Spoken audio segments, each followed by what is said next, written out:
I'm gonna go and eat my salad and laugh with you guys just for a minute. So this is just a short live. It's a short one, y'all, cause woo cha, woo cha. Now, oh, come on, buck up. You too saucy. You doing too much. You're doing too much. This boy, yeah. Welcome home, Pat. Welcome home.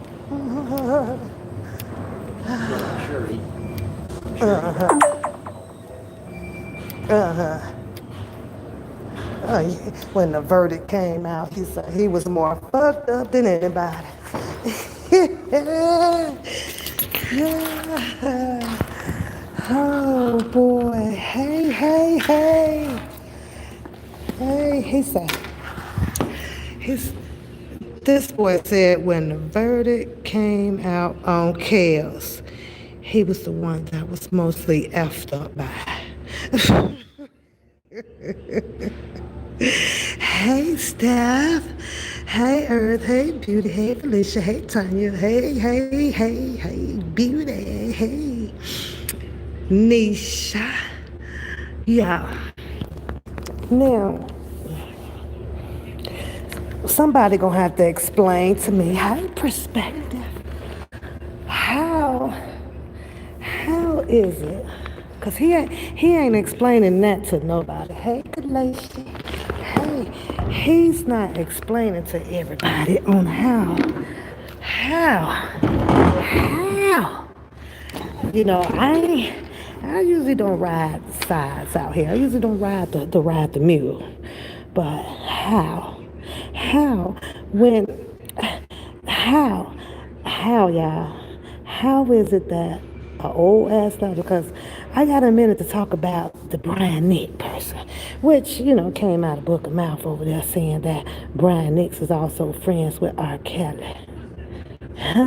So is Brian Nix now also going against R. Kelly if he's also the rep for Don Russell? Huh? How does that work? How does that work? How is it that somebody by the name of Brian Nix that was on with by you whatever you want to call it with R. Kelly also was helping Don Russell legal matters? How does that work? Somebody better talk to me. Somebody better say something. I'm whispering because I'm in the break room, y'all. But you could tell when a person is highly personally upset. Hey, Tay, upset with somebody. The whole story is completely off. The whole story is completely off, you guys. You said, I don't know. You have to make it make sense to me, Tanya, because that equation fucked up. That equation is totally fucked up. That's, he ain't making sense right there. So when you think if Brian, is one of the lawyers or whatever, and allegedly on how this paperwork came out there. Now, keep in mind that everything was sealed, right? Hey, Miss Fat, everything was sealed. Everything was sealed. There's a culprit if things are sealed, and it's definitely, not pointing the fingers to public people out here.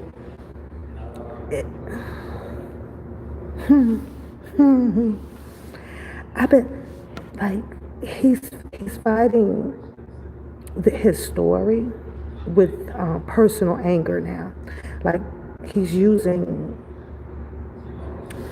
the Kelly story, the paperwork, to fight his personal beef about how people talk about him or say specific things about him that he does not like. I think that he needs to learn how to separate the two. You feel what I'm saying? Like, How, huh? So, I'm listening to him in my ear. I'm at home, y'all. I got tabbed out. But if all of this stuff was sealed at first, right? And everybody pretty much knows all of the acclaimed legal attorneys for Mr. Robert Sylvester Kelly. Somebody explained to me who went in there and twisted somebody's damn hand to release some letters. If the letters is true and it went to an attorney, there's only one person that's responsible for those letters to be out here, and that is an attorney. It's an attorney. That is somebody, if this was not approved by R. Kelly, this is an attorney accountability right here. Whether if people has picked it up and chose to pass it on to read it or to do this and that ain't got nothing to do with the person who actually said, it's unsealed. I'm gonna hand this out here to the people. Nah, this starts at the legal. One thing for sure, you can't hit a problem at the tail end. You don't get a solution right away. Your solution has to come from if all of these public people out here is trying to get a resolution or do a proclaiming on who to blame, what for, and then keep saying that. Because Bookham the only one over there sitting there saying pretty much how, this gonna hurt he got state case, he got this, he got that. And my question is, how? Under what legal term? Under what legal law? What is it that reading a goddamn letter, whether if it's real or fake, is going to do for a case? If you listen to the way the letter is being read, and like I say, I ain't out here to ride no mule, no pony, or horse. Not at all. But I've been trying, because I have not sat down and listened to none of the letters thoroughly. Not at all, because I've been on vacation. But I'm trying to listen to them. And as I listen to them, and they saying that Mr. Kelly wrote the story, and this is the book that he needs to, he don't need to answer this, but this is to him. This is where you do knock, knock, knock, knock, nigga, who's there? Knock, knock, who the fuck is there?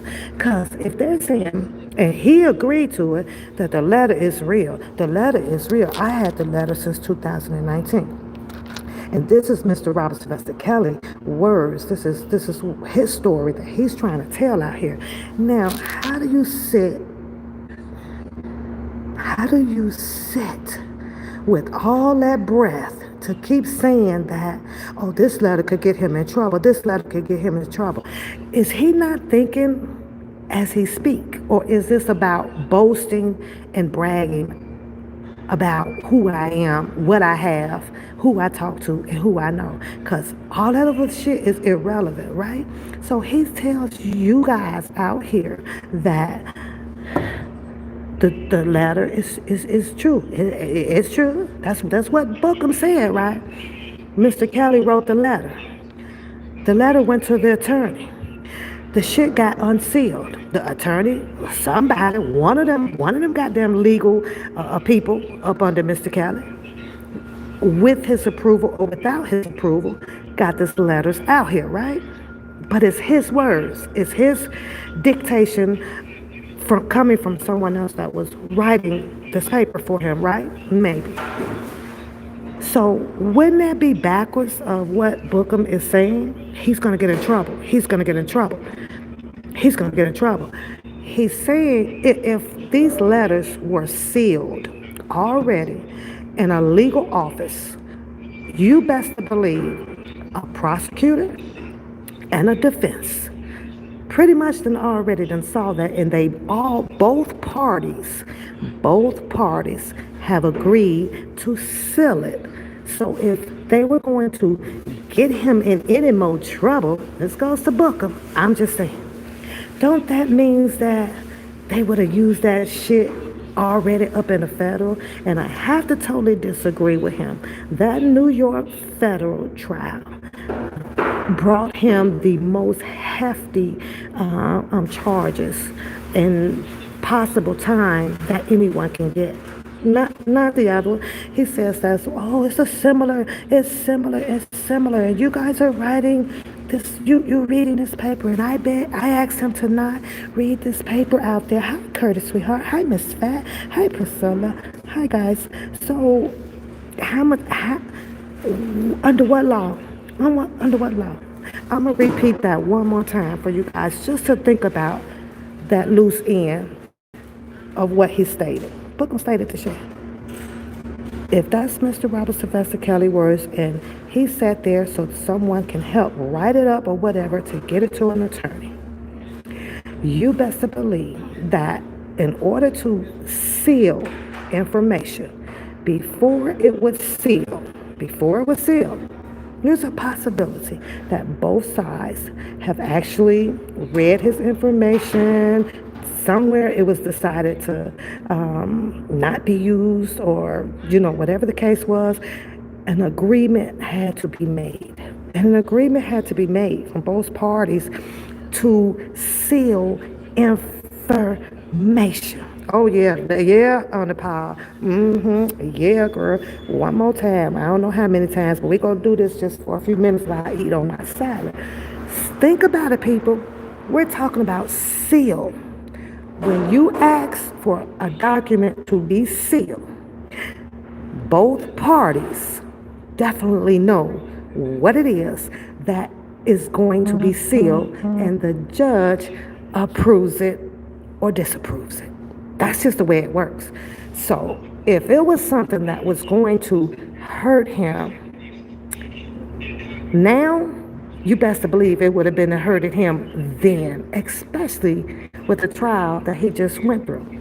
So Bookham pops up, all of these documents up on his screen, right? You can't read them all. He's got 10 files booked up on Donnell Russell. 10 files. Do y'all know that there's 10 files that you can actually go click on all that shit that he has over there? And if you have Donnell Russell's file number, go read the shit. Go read it. Go read it. But the things that Donnell Russell has publicly confessed to thousands of people, because I'm sure if you count it down from Nick at Night, from Tasha K, from TBD, from who else channel he done been on, been over here on my channel, go back and look at, right? He wants to make this a big deal thing about this power of attorney, right? And this Keith person, I know these people, right? This Keith person, right? Keith has power of attorney. Keith has power of attorney to what extent? Just over the legal material, over the intellectual materials. Power of attorney, let's talk about that. Let's talk about that for a minute. Let's talk about it. You all know what power of attorney means, right? It actually gives a person the authority to do whatever they can do within the legal law aspect of it, to take care of very important things. Yeah, there are different power of attorneys, right, Miss Fat? But I'm asking, what does Keith have? Just a power of attorney over the intellectual properties, just the music part of it.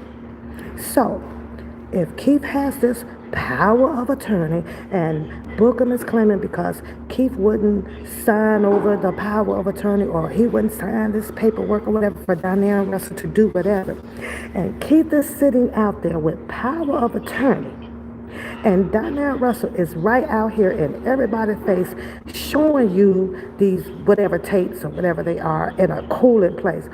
Why hasn't Keith done anything, Miss Fat? Why haven't Keith done anything? Huh? Why not? Whose side is he on? I'm asking for a friend. Whose side is he on? Who? He has a power of attorney over intellectual property.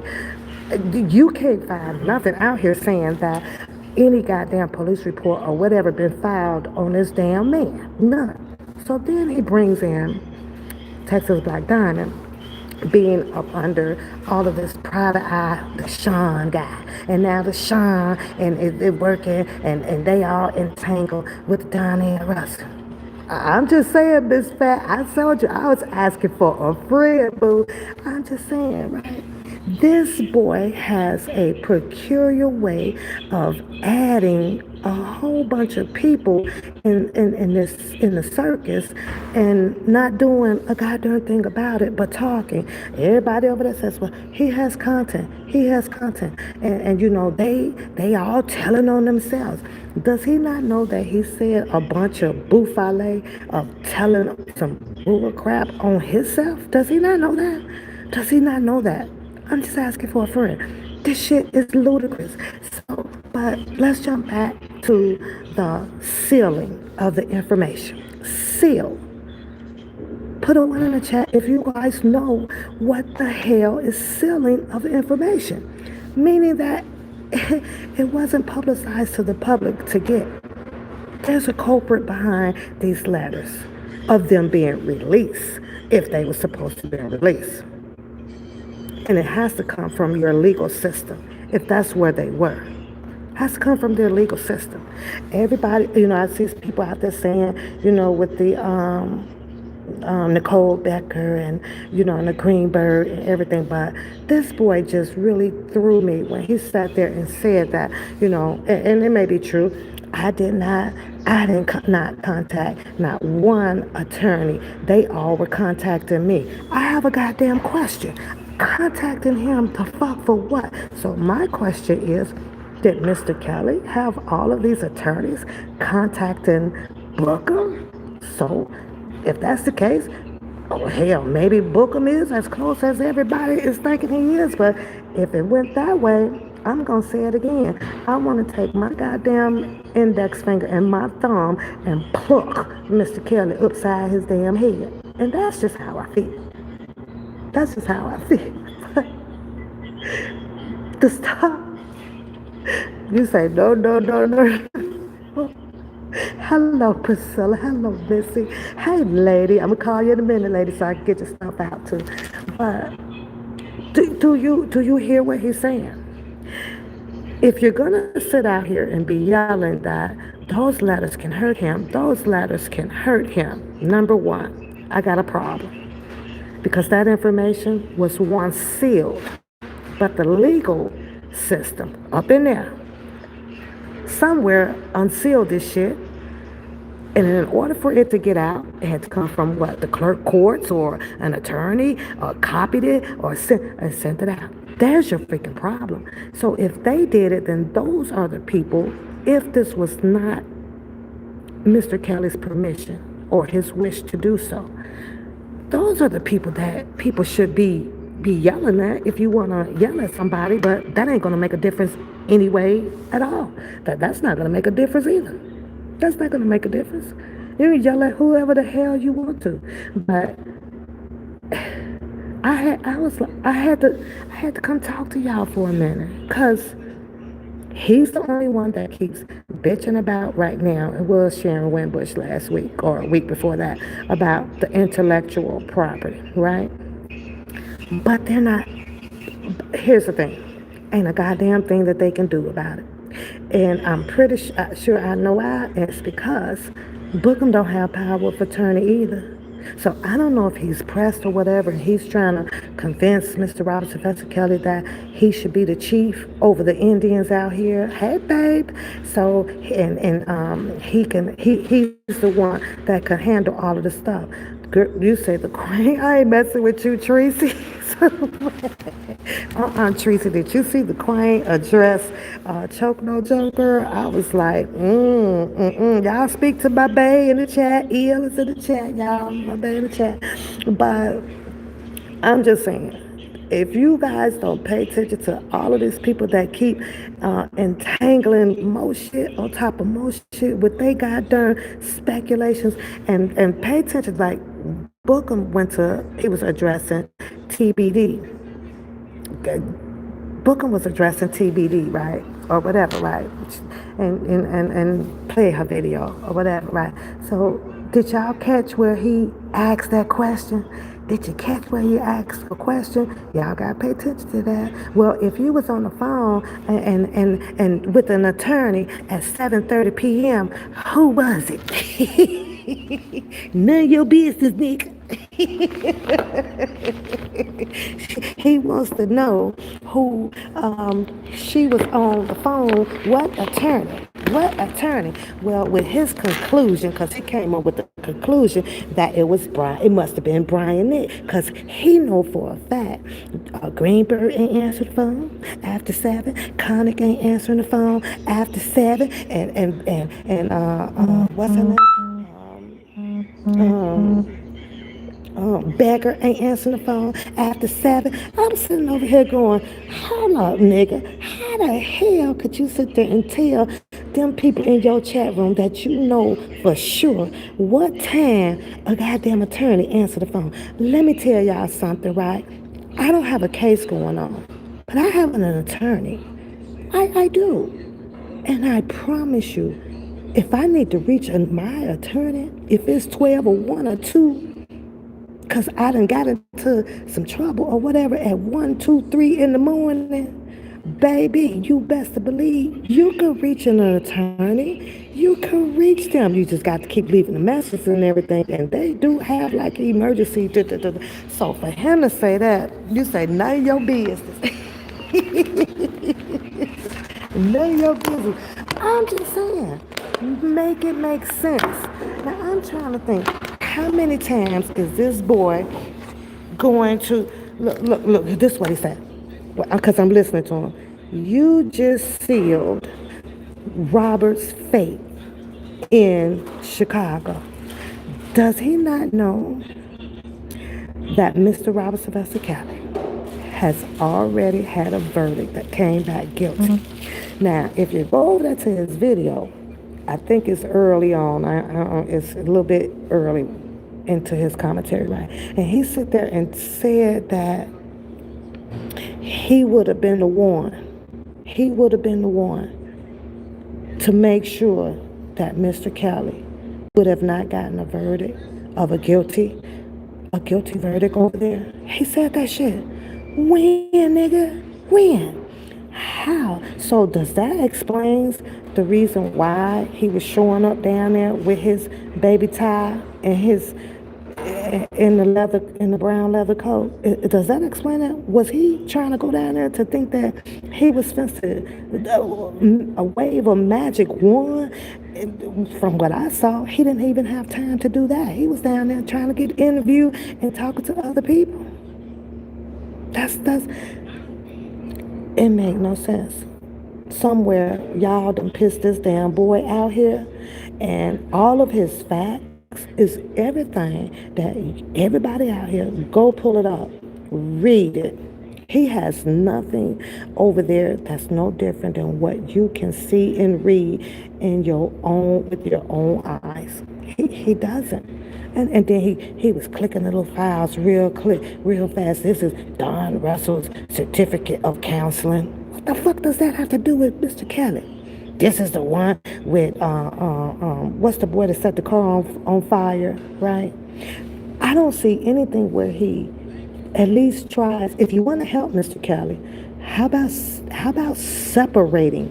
How about do dialogue on trying to separate all of the stories that the prosecution has mended together to merge all these people into making a goddamn enterprise? How about separating that? How about saying Don Russell ain't got nothing to do with this, and we gonna keep him? How about saying that Michael, whatever that boy name, ain't got shit to do with this? Prosecute them on their own, take his name out of it, because at the beginning it was like that. It was like that at the beginning until Don Russell came out here and went on all these channels to say, I'm holding this and I have this and I have this and I have that. You know what I'm saying? I'm gonna tell you the only thing. Let me tell you something so you guys don't feel like, I'm riding. I'm a cheerleader for Don Russell, because I'm not. I'm a normal person and I sit neutral. I'm just giving my opinion talk over here. I did have a problem. I had one problem. You're welcome, Tracy. One problem with Donnell Russell when he came out and said that the Angelo Lim or whatever, he suspected that those were the people that broke into the vehicle. I promise y'all, I waited like a week and a half, 2 weeks now. And I'm sitting here saying, well, wait a minute, where's the arrest at? Where's the paperwork or anything filed for, and for the suspicion activity of breaking into the vehicle? That's the only thing. That's the only thing that I can find. I'm like, wait a minute now. I'm kind of waiting on that. I'm kind of waiting on that, and I kind of haven't seen that because that was a serious, it was a serious crime, especially if your personal property had been taken. So that's kind of the only thing. But all this other stuff that I see, and this boy done sat over there and dropped the Brian Nick, the Greenberg, he left Doug Anton out, the one with the money. He talked about Doug Anton. Nope, not at all, not at all. I was like, wait a minute, how the hell you done left Doug Anton name up off the goddamn menu? Ain't his name still on the menu? So, I don't know. I don't know. And then for him to get back at Texas Black Diamond, I don't see the importance of talking about this speculation of somebody screwing somebody. Hey, Harlem, from the church and all that stuff. What the hell does that got to do? He said, stop. I can't, Curtis. I can't. I don't understand, like, what's the purpose of that? I don't know. You know what I'm saying? 'Cause I'd be like, look, Texas Black Diamond, if you want to hit his ass back, you hit book him back about going over a couple of states and trying to convince a goddamn judge on how he shouldn't have to pay child support.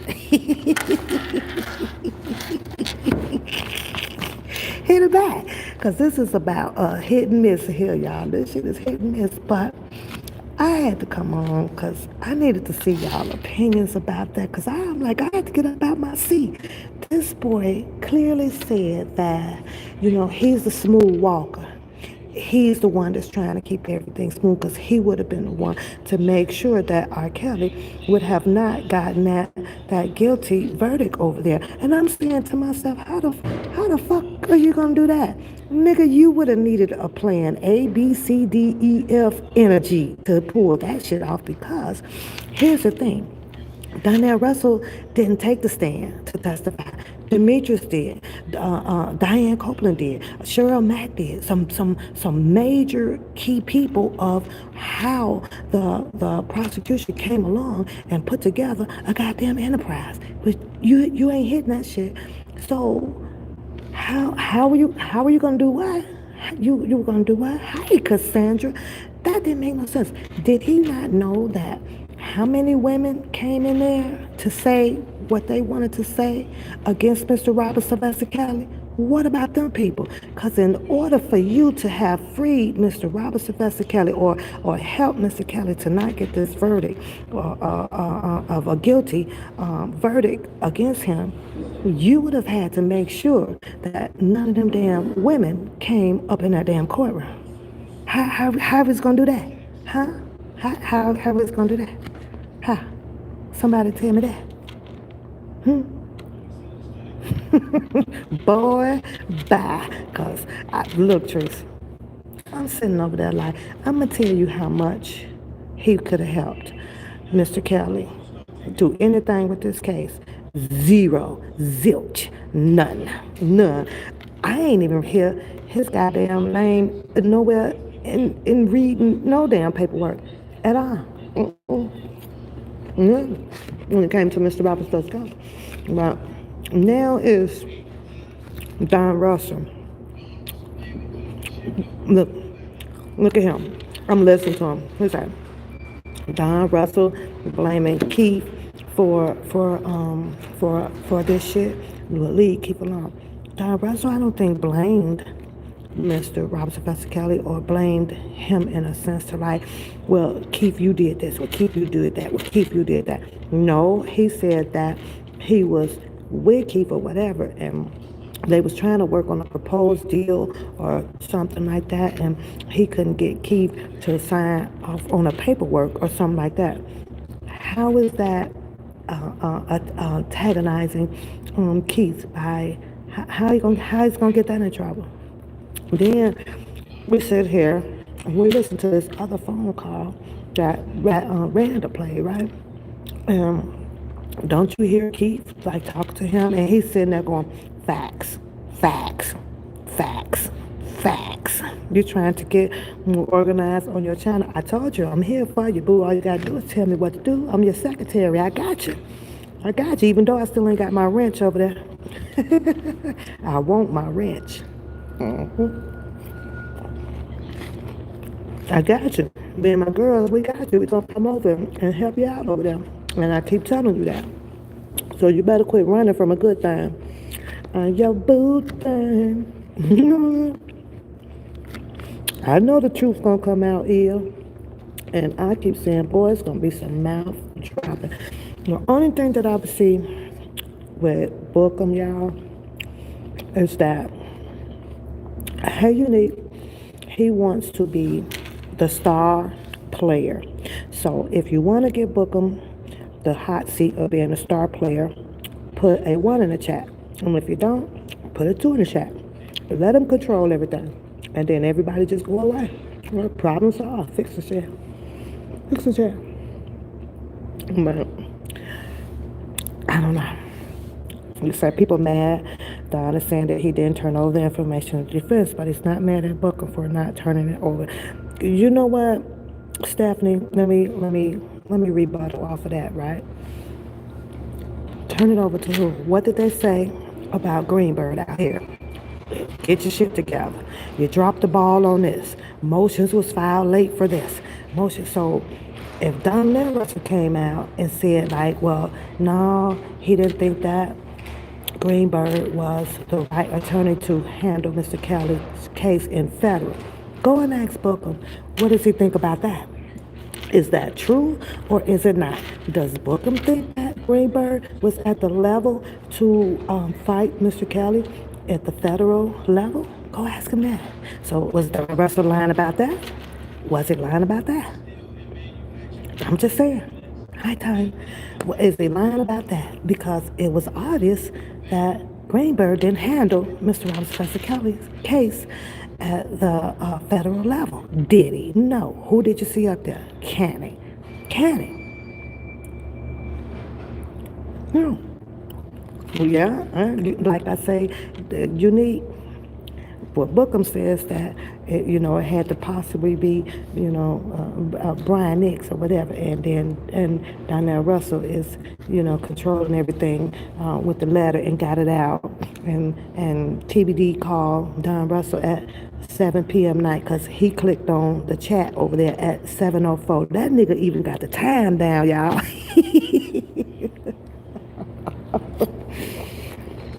Damn, my brother. That's how he put his receipts together and come back to rebuttal his content. Watch all the lives, listen to some information that he can flip and turn it and toss it into a fucking salad out here. By the way, my salad is good today, y'all.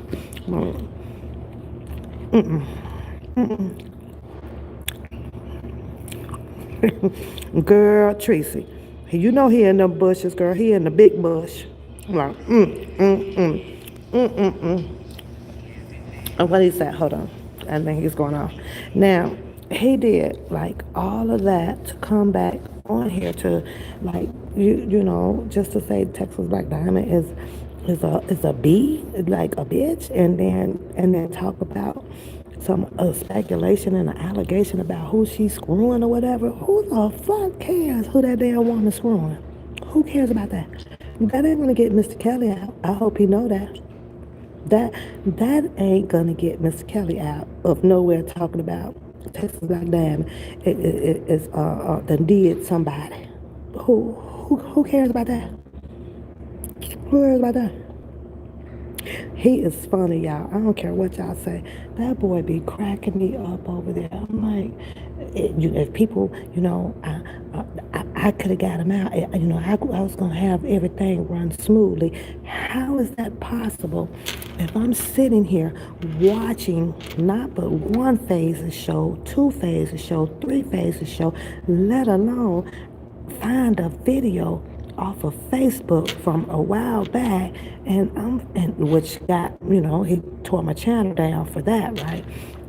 And I was like, no, ain't no way. But let him tell it. He did that all to be the Joker part out here. So he did the Joker. Now he not the Joker no more. Cause choke no joke. Now ain't got the joke anyway. So he done killed off being a Joker. Now it's time to get serious. But every content that he does, it's time to get serious. And I'm gonna go here. Cause I'm tired of playing with you niggas.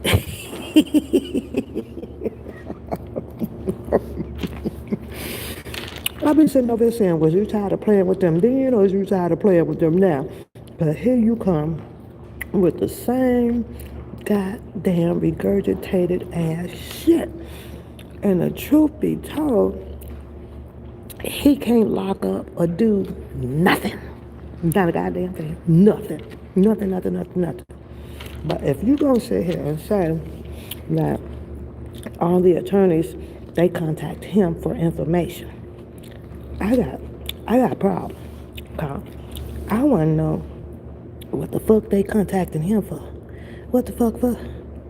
Did he ever think about that maybe they was contacting him to see what part of the circus that he was entertaining? Like what's your purpose of this?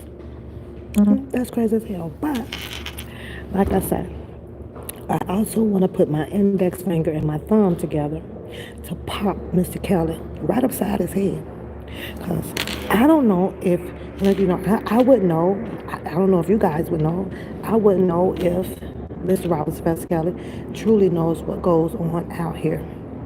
There's something else that I want to say that was said also, and I'm not going against what he says, right? And I'm not no goddamn rocket scientist about the prison system. But I do know for a fact, yeah, they may get those phones in there, but they sure damn well better not get caught with them.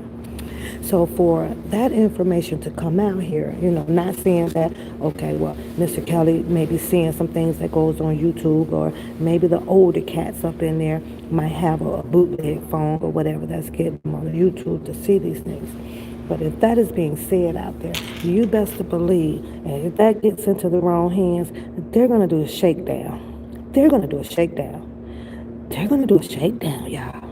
And by saying that type of shit, yeah, you can get Mr. Kelly into the rubber house as well. I don't understand that shit. I don't understand, like, why even mention that? Okay, what's the possibility that he's watching this shit and doing this shit up in there? Fuck that. I would be out here saying, I don't know how he watching it. The shit, he ain't got no phone. See, that's riding until you die. That's how you carry your nigga. That's how you support them. We all know that it's a possibility that they could get the phones or whatever up in there. But you don't come out here and say it. You niggas will probably get that damn man's self shook down. And I'm like, where, all these people talk hood, talk street song, but they don't enact on it. That don't make no sense to me. Like, what? Right, these ain't no ride or die ass people.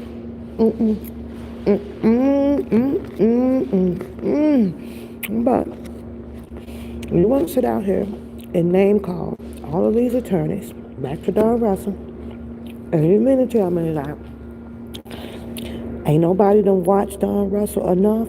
I'm talking about your legal system. I'm talking about your blue authority figures out there with the badges and all that stuff, the CSI and the NYPD and all them motherfuckers. And everybody's saying that they watch this shit, right? And you mean to tell me that they forgot to put the intellectual stolen property in Don Russell's indictment? Where you do that shit at? And somebody done dropped the fucking ball out here. What y'all waiting on? He got another a phone conference coming up here in January. Book, that's your time. Because you pressed on that nigga. You so motherfucking pressed on that nigga. You know why? He pressed on that damn man? Because he know ain't shit he can do about it but talk about it.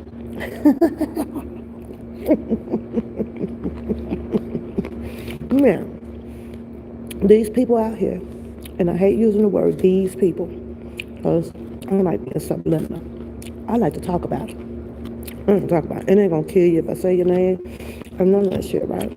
Ain't gonna make or break it. But these bloggers, they all use these, they, and them. I can't stand it. Because that's the three main keywords that's going to always keep all of y'all butts confused and tangled. It'll keep you guessing. Keep you guessing. You'll never get the frontline story because it's always a them, they, and those. The fuck? The fuck? Well, oh, we shouldn't be saying that. Or we can't do that. Oh, well, this shouldn't be out here. Well, you know what? If it shouldn't be out here, it ain't the people that should be having a problem with it. 'Cause, hi, Rita, it is not the people. It's his goddamn attorneys. Because those are the only people that he should be associated with. This is attorneys. I promise y'all, I want to take my index finger and my thumb finger and like, I got to pluck Mr. Roberts, Professor Kelly. I'm like, come on, Mr. Kelly. Come on, Mr. Kelly. You got to let these people go, man. You got to let these people go. You think that these women came out here and allowed themselves to be used by the Me Too and to get on that stand to say some shit like this? Huh? You think that that's the worst of it? No, the worst of what's happening to Mr. Robert Sylvester is right here in y'all goddamn faces. Clever ass people, talking ass people, want to be close ass people. But the truth of the matter, we jump back to those letters.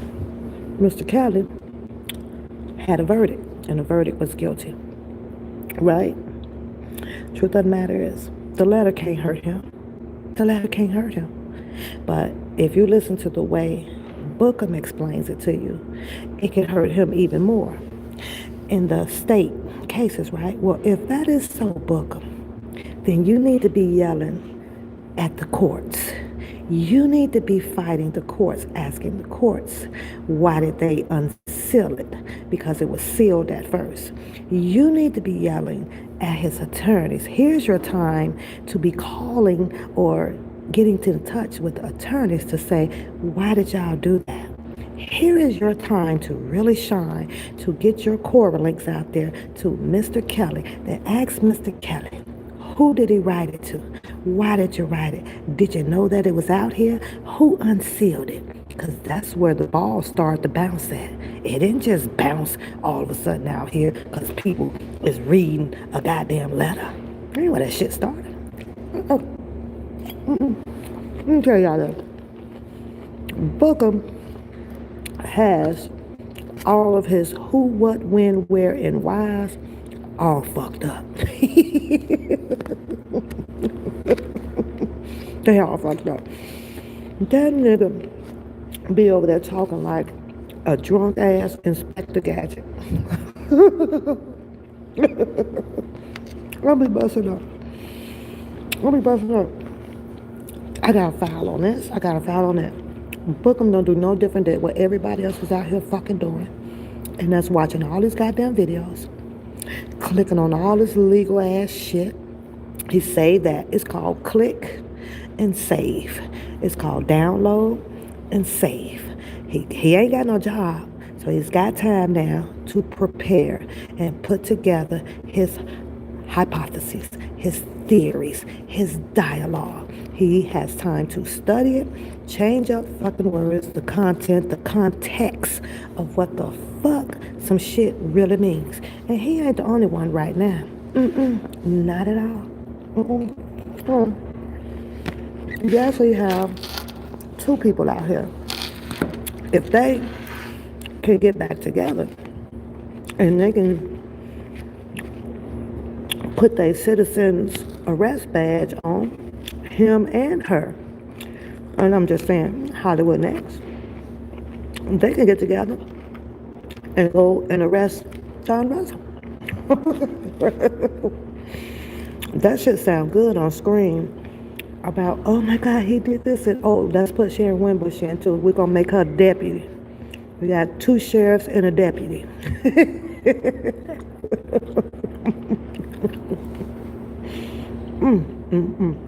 Somebody explain to me, since they have all of this proof now, with Donnell Russell's own admission. He showed y'all. I have this. Somebody explain to me why the fuck they ain't written shit in to CBS and ABC. I'm sure Gail King will love this motherfucking story. Shit. You go send it to them. Go give it to somebody who really gives a fuck. They're sitting out here in the intellectual part. I'm gonna have to call that damn. The way I see it, damn Bookham, you trying to get Donnell Russell in an indictment under Enterprise.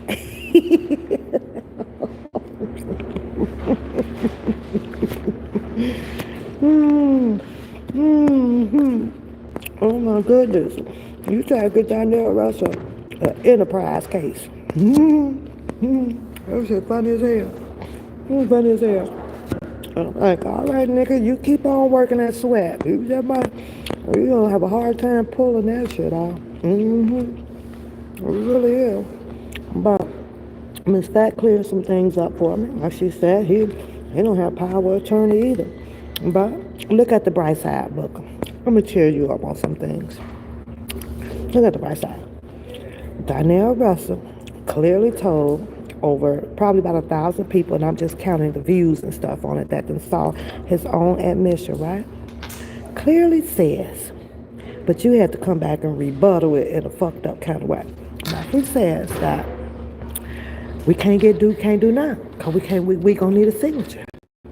That way, when my phone started ringing, we need some signatures.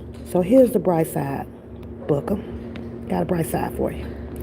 Since Donnell Russell is aware that he needs some signatures to move on some shit to help Mr. Kelly make some money, even though we know you saying that it's for him to make some goddamn money, when that man truly has a business up and running in Chicago. Sorry, y'all. Coda want to know if she could go outside, so my bad. You said Miss Whitbush is talking up a girl, talking up a lot of storm, but I'm just saying that man sat out here and said he needs signatures. And I'm just trying to, okay, I got you, Il. I just saw his text. So I just saw your motion up there, so I just saw your text. You're going to get me in trouble about that political stuff, though, because, I hate being political, but I already told you I need to be running for president and fix this shit out here. I told you that.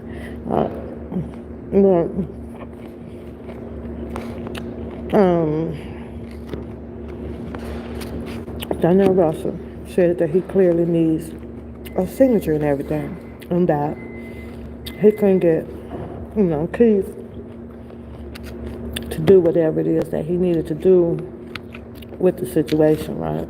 No, I don't know no Keith, so I don't know if Keith, is in on it and blah, blah, blah. By now, Keith has to be under the impression by seeing Donnell Russell out here on the internet, right, that Mr. Donnell Russell is obviously holding on to some things. Wouldn't it be funny, though, y'all? I gotta say this. Wouldn't it be funny if that shit was empty?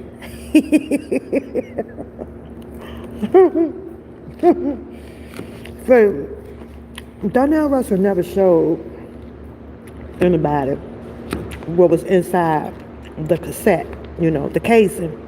Wouldn't that shit be funny if all that shit was empty?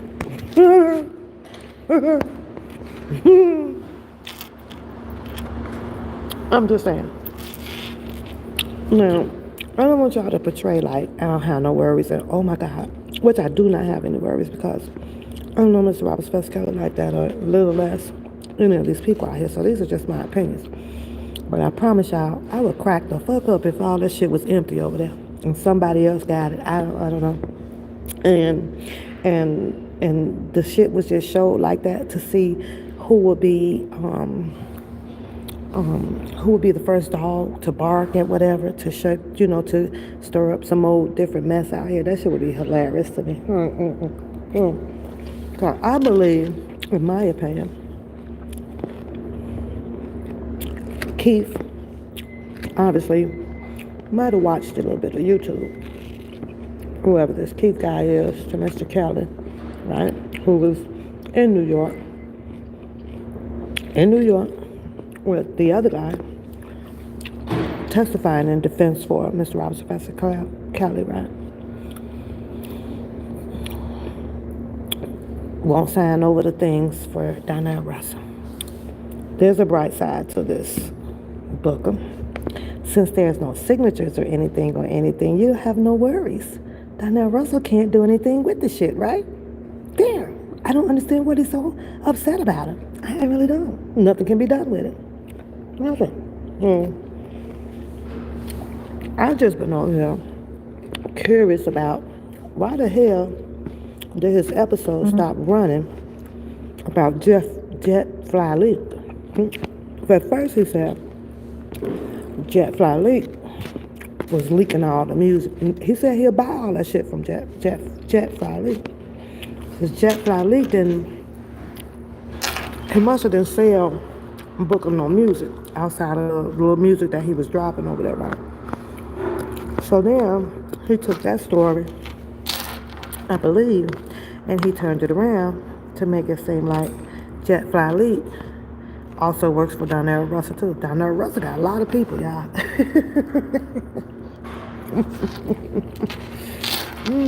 He did. He truly did. He said the flower pot is a hot mess, and she's got more than breath. Girl, I'm gonna tell you why I think. I'm gonna give you my opinion on that though, Unique. Why Sharon Winbush is so long-winded with her anger. That's just my opinion.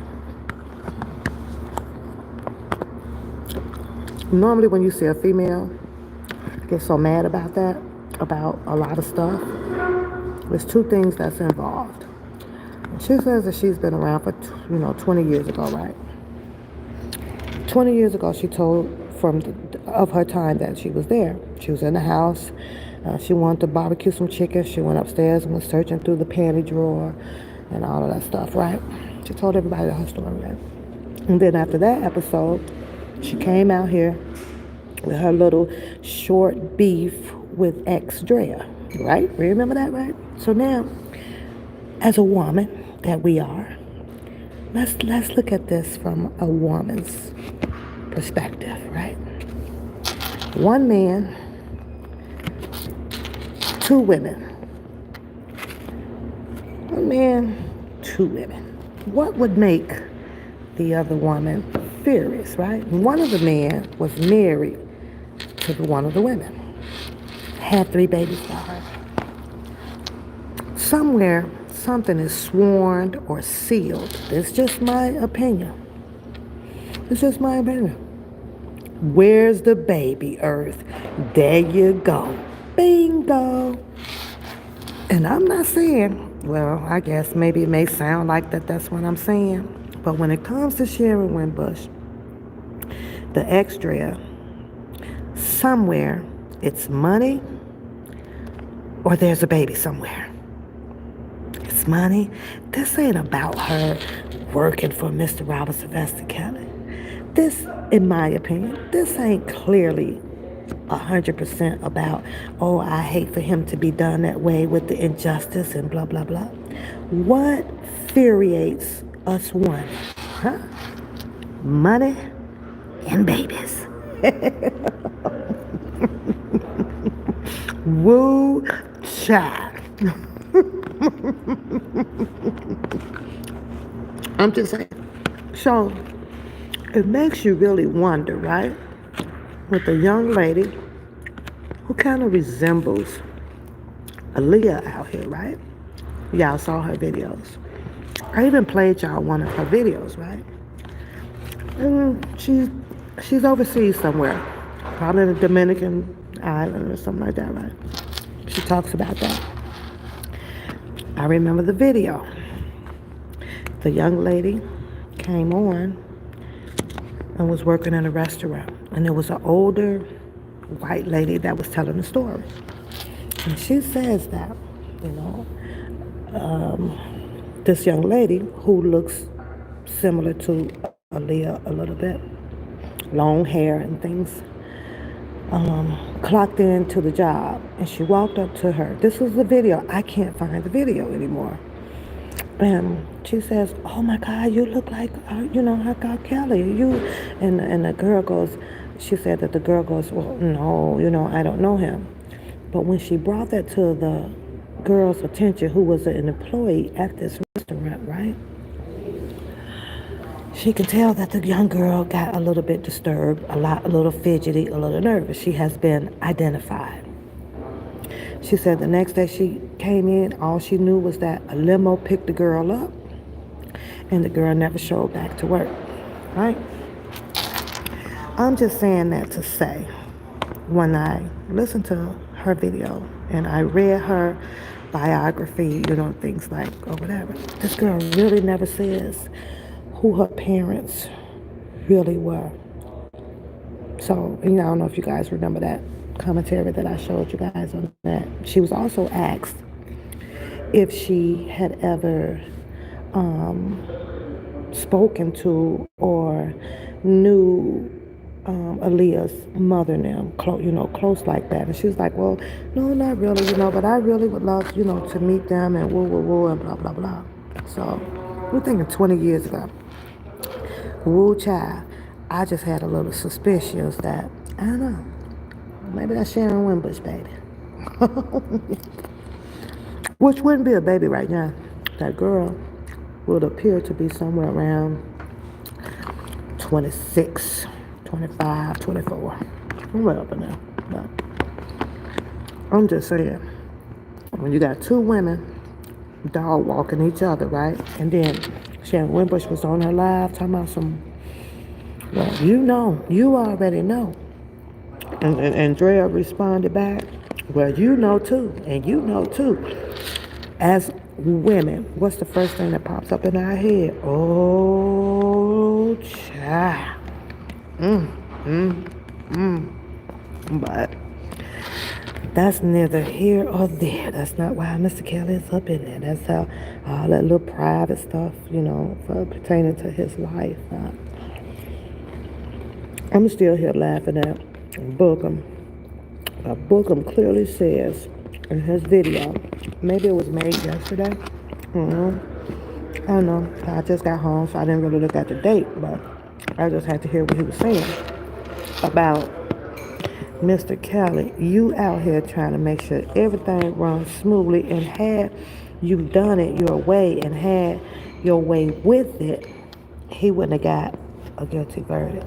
I'm still trying to understand what the fuck he was going to do about all them damn ladies coming on that stand saying what they had to say about Mr. Kelly.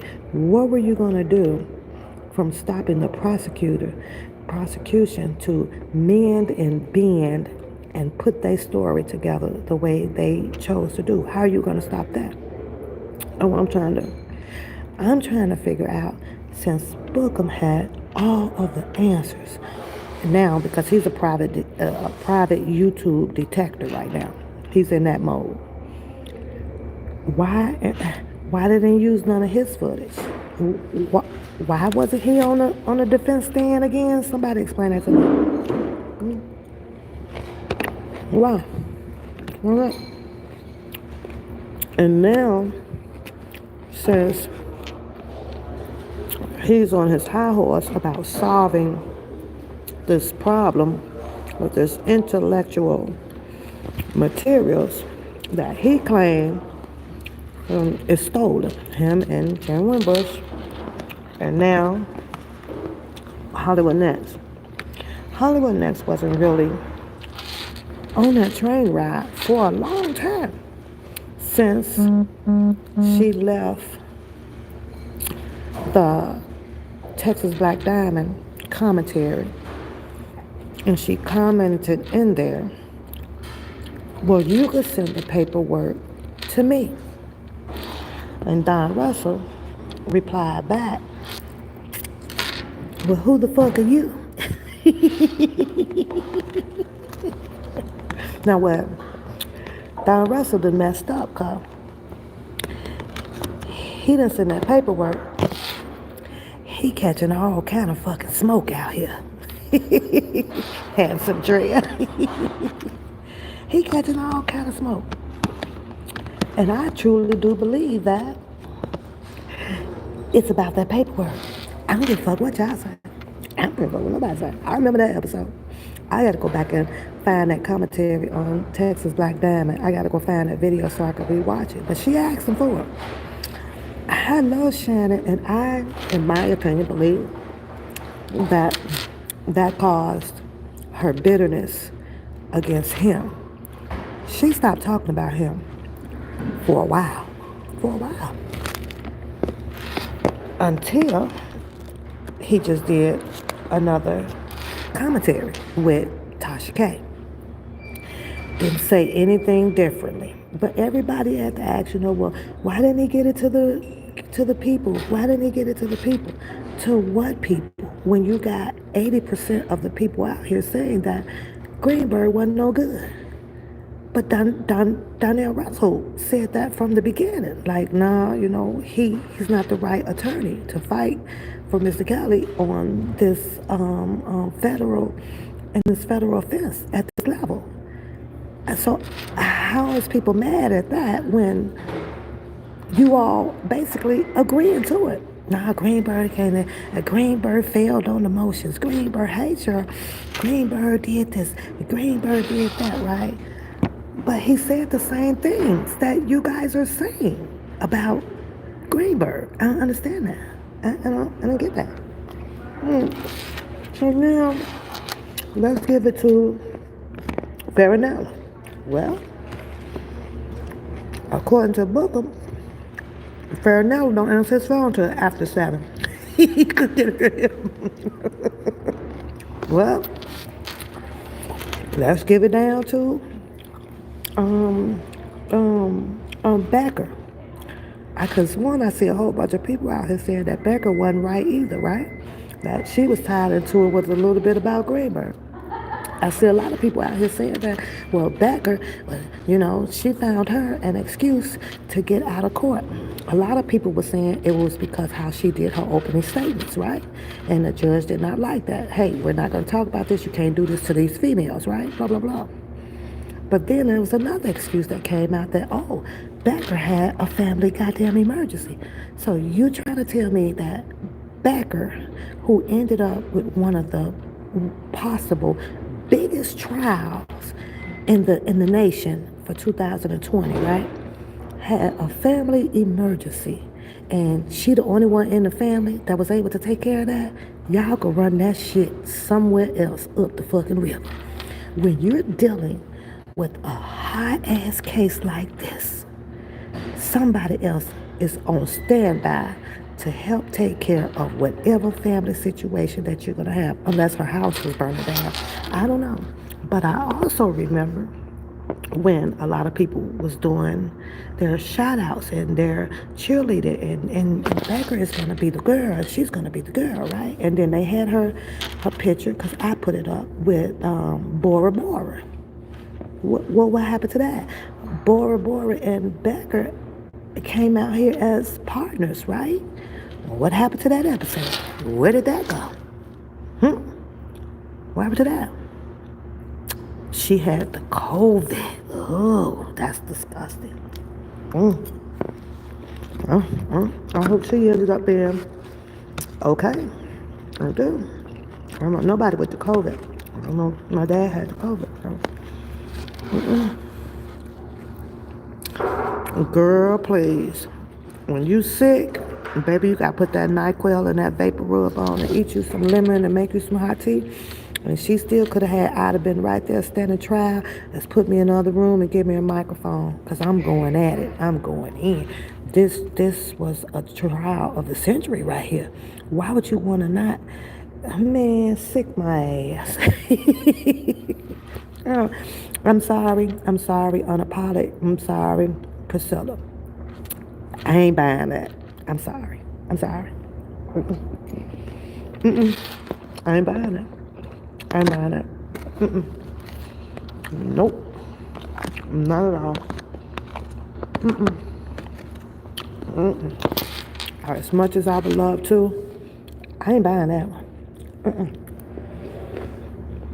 I just can't do it. No. Oh. Now, That's why they had the emergency court meeting. Okay. We know I'm gonna ride with you, unapologetic. I'm gonna ride with you, cause you've been over here helping and lead me on. So I'm gonna ride with you. I'm gonna ride with Priscilla. Okay. She was sick.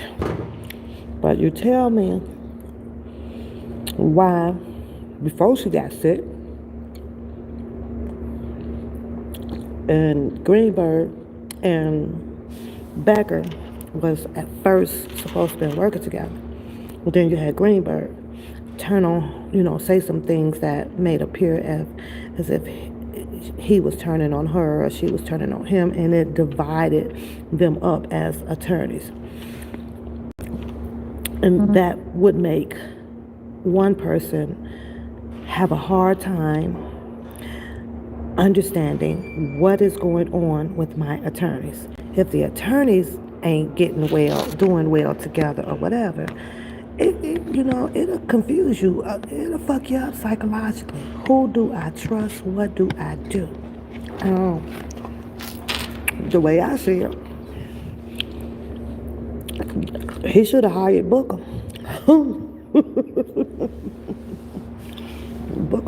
Bookham has all the answers. He's a private eye YouTube investigator. I'm going to download this. I'm going to copy this. I'm going to put this together. I'm going to read this. I'm going to change the context up and some shit. And I'm going to put it out here. And I'm going to tell everybody out here. You say Jennifer Bojine better? I surely hope so. I have done my prayers over it.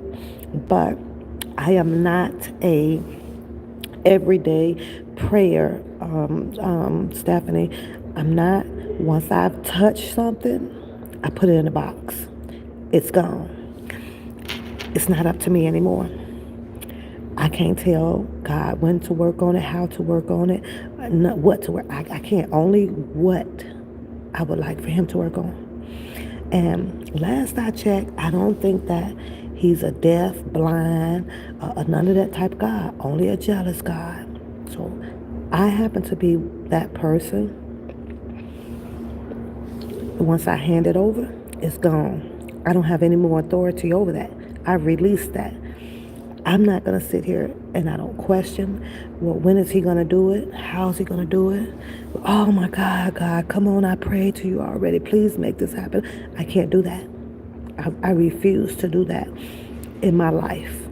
I've handed it over. I've prayed on it. Every day, I grew up with, God ain't gonna be there every day. Hell, it's millions of us with freaking problems. Hell, he got to solve somebody else's goddamn problem.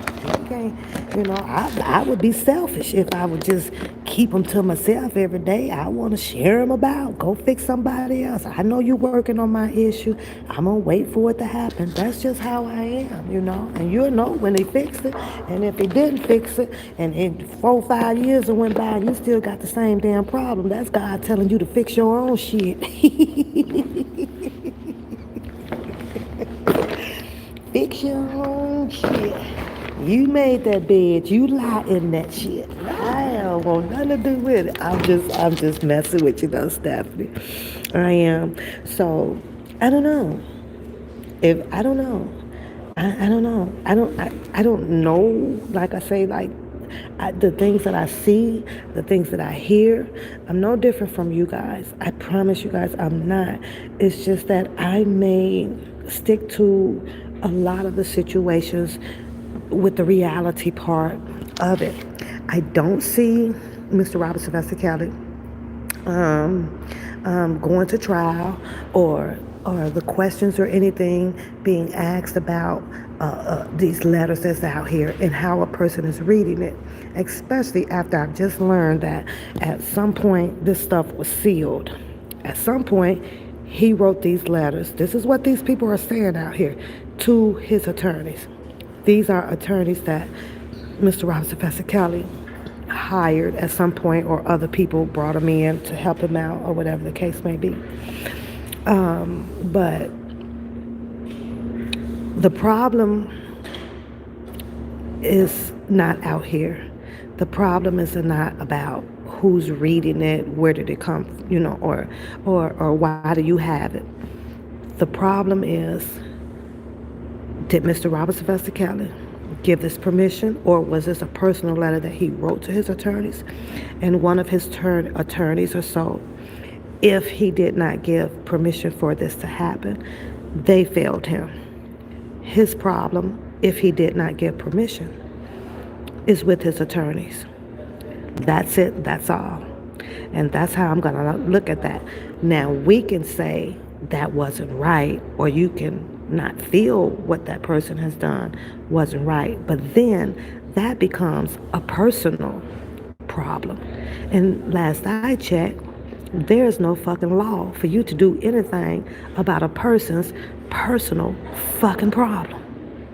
Not a goddamn thing. Take it to Jesus. Take it to Jesus and let him work it out. That's all. That's it. That's all. That's it. That's all. So listening to their rebuttals and their theories and these dialogues and the context and how they formulate these particular words, especially when they use the those, the them, and the theys and the shit like that. Y'all believe that shit if you want to. Because, hey, if you do, you're a little bit short of not being a free thinker out here. You're falling a little bit short of not hitting that computer with the names that they drop out here. Don Russell, he dropped y'all all those names. And the crazy thing is, listen to how Bookham dropped the same goddamn names that Donnell Russell drops. But now, some of the names that he drops, all of a sudden, Donnell Russell, they all working for him. Or he putting them up to doing this. Or he got them doing this. He done made Donnell Russell a whole fucking enterprise by himself, when clearly you can click on that man's case number, case log thing, right? And you can pull up every single thing that man is reading over there, or attempting to read, or attempt to change, or attempt to edit, or attempt to copy and paste. Go pull it up. Donnell Russell just said his stuff is unsealed. He just told y'all that. Go pull it up. How difficult is that? Donnell Russell is going to be charged, is charged, but is going to be having court, I believe, May 23rd. It was 3 days or so after Mr. Kelly's sentencing hearing, right? He told everybody that shit wasn't hidden. Donnell Bookham said some things that wasn't true. And I was on the phone call because I was being nosy and I want to hear. And I sat there listening to the prosecution, the defense, and the judge all agreeing to another phone conference, which will be held in January. So if Bookham is planning on showing up there to this man's court hearing in January, I don't think Donnell Russell's going to be there. I don't think that that's the day that they're going to be putting handcuffs on him, Bookham. So you might want to go get that right, so you won't be wasting any money, and you can send Sylvia that bus money or the plane money or the rental car money that you was planning on spending going to New York, so that you can have the pleasure of watching this man get locked up, because that's all you want. But when you say that, I'm trying to understand, how is it that you don't talk about wanting to see Angelo Clary in the same aspect? You don't want to visualize Angelo Clary that way. You don't want to see Tim Savage in that same way at all, because you don't talk about that. You don't want to see Drunken Larry that same way. And I get that shit, because that nigga fed you steak to a snake. So I understand that shit. When a nigga feeds you a T-bone steak, it's hard to go against a nigga like that. I ain't gonna lie. I know a T-bone steak probably costs a lot of money. But I'm just saying, out of all the people that really put together whatever this setup was against Mr. Kelly, right? Whatever all of this extortion was against Mr. Robert Sylvester Kelly, you want to have the pleasure of Donnell Russell getting the silver chains put on him over some goddamn intellectual fucking materials.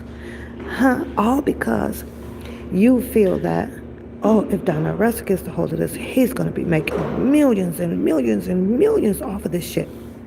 Where I'm from, born and raised, native of the United States of America. I'm a native here. I was born here. As you say, that's what my certificate of birth says, right? You mean to tell me that it's going to be okay for Mr. Kelly sitting there knowing that, oh, wait a minute, that's my shit being played over there in Ethiopia, and that's my shit over there in Pakistan. Wait a minute, that's my shit played in China. Hold on. Okay, well, everybody knows that Donnell Russell has it. You mean to tell me that Mr. Robert Sylvester Kelly is not going to be capable to say, oh, hell no, I need to file a police report against Don Russell? Is that what you're saying? That Mr. Kelly is clearly aware, let's say that he is aware of it, right? Let's say that he is aware of it. And it's been coming up on 2 years now of maybe a year and a half that Donnell Russell came out and said some shit about this intellectual shit that y'all claim he has. You saying that there's no police report yet? Somebody better make that shit make sense. If this shit is worth what everybody is saying that it is worth, and Donnell Russell is clearly showing everybody that I have this shit, I'm the thief, a year and a half later, there's still no police report. There's still no investigation on Donnell Russell. So is it that these people are bookum, waiting to hear a specific song before they file any charges? Like how does this shit work? You think waiting for him to put some shit out or sell it over here is better than capturing him red-handed off from what the shit that he done showed? What the fuck do they do this shit at, y'all? Where? Oh, I get it. Maybe Bookham forgot to say that they building the case against Mr. Robert Sylvester Kelly. Maybe Hollywood Next forgot to mention that they're building a case against, Donnell Russell. I'm sorry, not Mr. Kelly. Against Donnell Russell. And soon that there will be a theft case put on him. Because, sending all of this shit down to the attorneys and the prosecutors and all of this shit. I don't get it, y'all. I get it, and that's why I laugh at it, but opinionating on it is even more interesting, because I'm just opinionating and speculating on this bullshit right here. This is straight up bullshit. This is the worst of the worst. I know it's other celebrities out there be like, ooh, I'm so glad I ain't going through this shit here. Remind me to never be friends with these goddamn niggas here, cause Lord have mercy. These niggas is like the three damn little the bad wolves with the three little pigs. These niggas is huffing and puffing and trying to blow down every motherfucking thing. Like, seriously, like every goddamn thing. I'm like, holy shit. And then, I like when Bookham says that, y'all really telling on yourselves. I'll be over here like, nigga, you telling on yourself too. Like, you telling on. And the only way to not tell on yourself is you need to shut the fuck up too. I ain't trying to save his ass or nothing like that. I'm just saying, like, do you hear the shit? Do these people? Let's think about this in a psychological point of view. Let's do that, right? Do you realize that, and we can use Choke No Joke too, right? Because Bookham right now is infuriated with Choke No Joke. He ain't going back over there. He ain't giving him no more views or none of that shit. Because did nobody try to save his ass or, help him out or whatever. So he was like, well, fuck them, fuck it. I don't give a fuck, right? But do you know it's funny where you get to watch a slicker trying to out slick the slickers, or the slickers trying to out slick the slicker? I be like, what the fuck? Do you know, like, all of the shenanigans of people is actually thinking the same? Because the game is the same. You just have to try to take the pawn and the king and all that shit quicker than the other person that's doing it out here. But it's as funny as hell. This is funny. I don't know. Maybe y'all should nominate. Go ahead and hand the throne over to Bookham. Now let's go see how well he can get Mr. Robert Sylvester Kelly released. Let's go see if you can overturn this Mr. Robert Sylvester Kelly. I'll be his Mr. Kelly's attorneys be like, here nigga, here nigga, cause we tired of this shit. Here, you take the shit. Here, you do it. Show us what you're working with. Show us what to work with, because last I checked, that nigga done got 2 legal documents denied.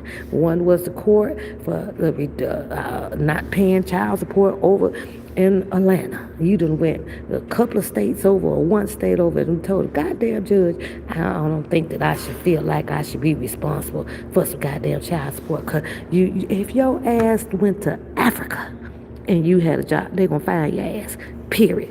But the second one is, we sat there and we watched the whole thing about this goddamn car.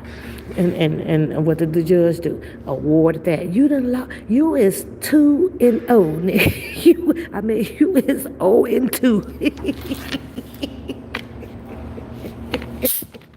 You a whole 0-2 ass nigga.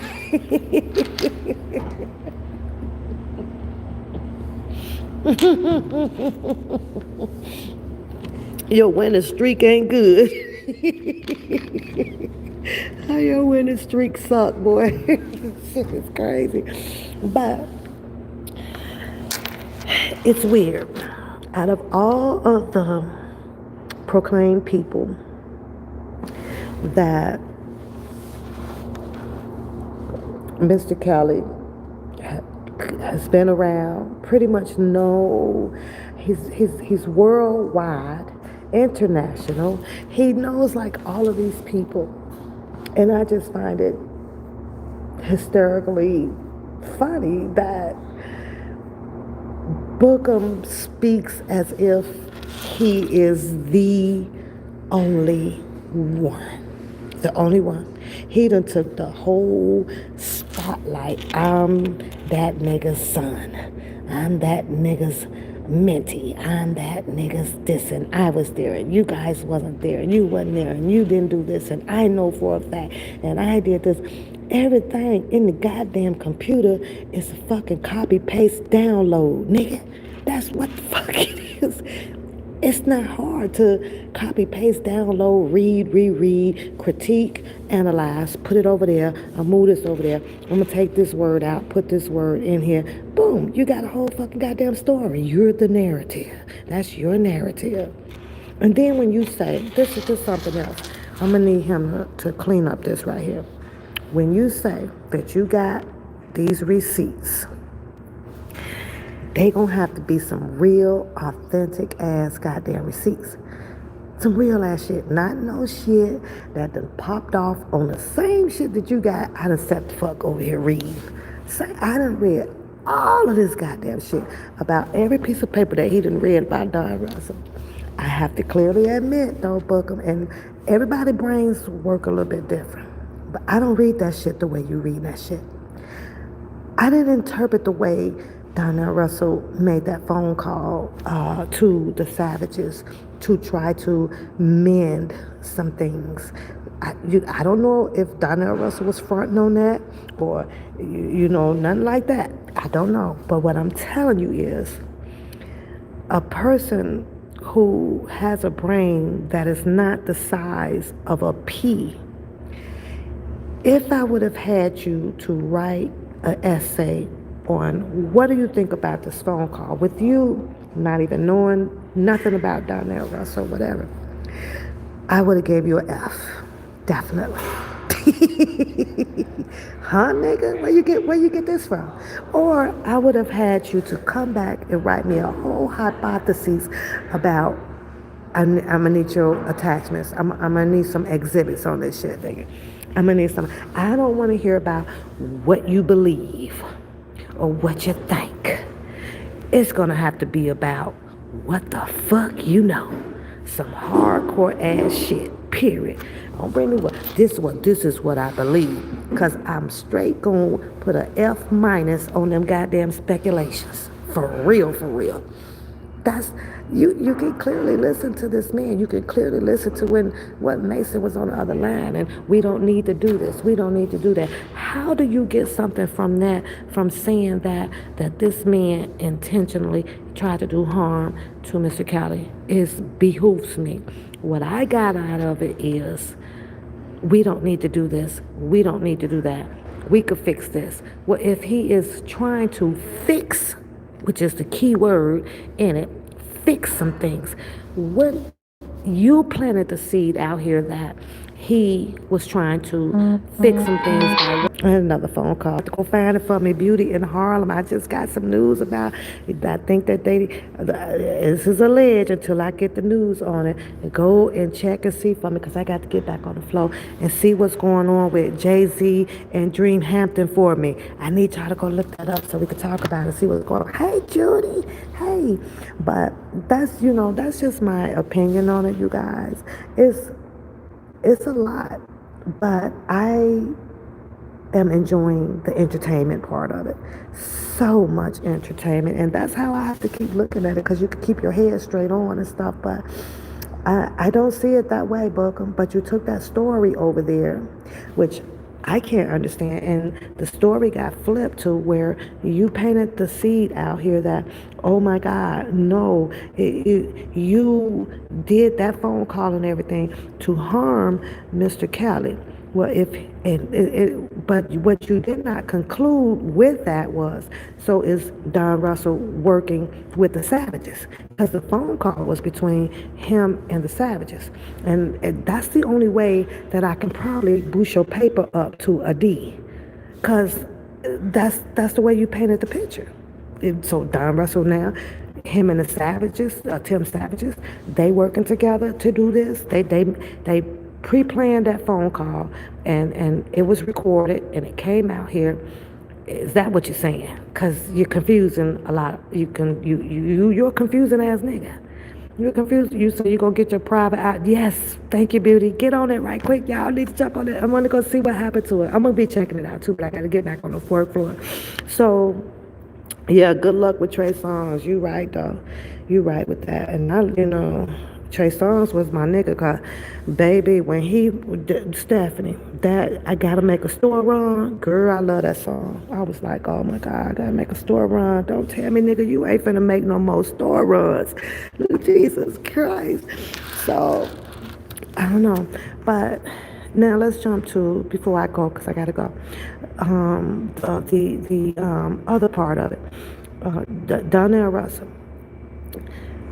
This information about the how do you pronounce it? The house, right? I think it's Heu or Huess or something like that, right?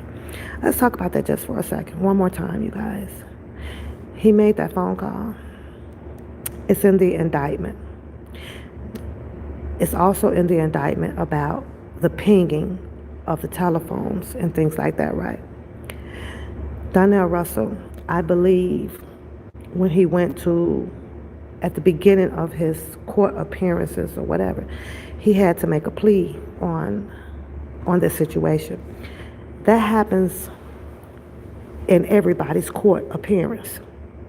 You are asked, how do you plead? That will let the judge knows on how to proceed with the case. You're going to plead not guilty. You will proceed with having the right to obtain your attorney. Continue on. You will plead guilty on it. Now you have a right to also have your attorney available. And then you have to, the judge will set this or this or that or that. We all know that if you do the not guilty on there, your attorney is going to come and he's going to ask, you're going to have a trial, all that goody stuff, right? Long story short, right?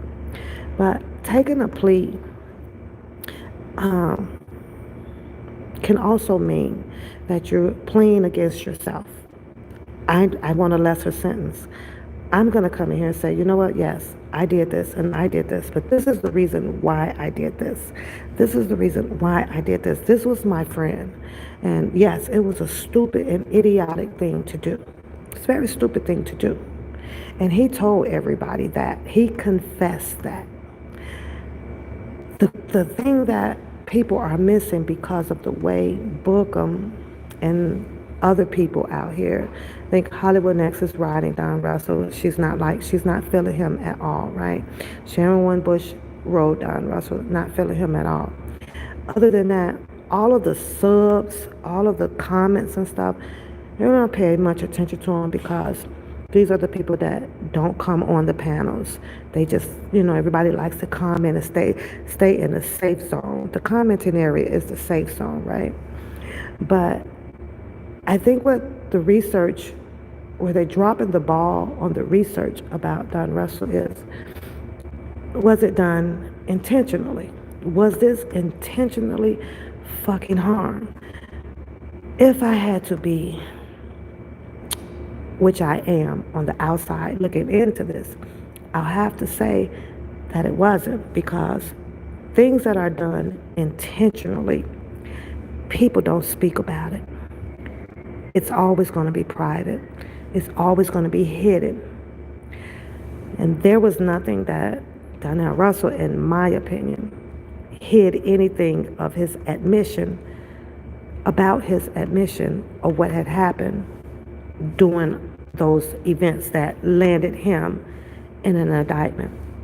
In the indictment, the first couple of pages clearly talks about Mr. Robert Sylvester Kelly's eventful indictment. That's what I'll call it. It's an eventful indictment. This is what he did. This is what they did. A, B, C, D, E, F, G. And the government took upon themselves, because they were definitely coming at him on building an enterprise case. They needed more people. They needed more. They needed more. And they merged these people up in that firebomb man and the other man, and then Donnell Russell, those three, up into his case, saying, and that Mr. Kelly, knew these and responsible for this, and this. Everybody out here was trying to separate that. He don't know them. He didn't know Michael. He didn't know what's I keep forgetting the other guy's name. Arvin, whatever the fuck the other guy's name. He didn't know these people. He didn't know those people. But there was three that was up in the paperwork. And I could not understand, for the sake of me, is how is that all of these hundreds of people was on the road and saying he did not know these people. No, they didn't do that. You see Donnell Russell coming out the jail, standing outside waiting for him. Donnell Russell said some words that people did not like. Oh, well, he need help, or he filmed a girl or two. But with him also saying, but there was none that was underage. This is what superstars and rock stars do to cover themselves, to keep themselves safe and everything. Bookham turned that story, in my opinion, if I could remember, if I could recollect that. Like, you turned that whole freaking story. You took that whole freaking news interview outside of that freaking jailhouse, and you flipped that whole freaking narrative on that.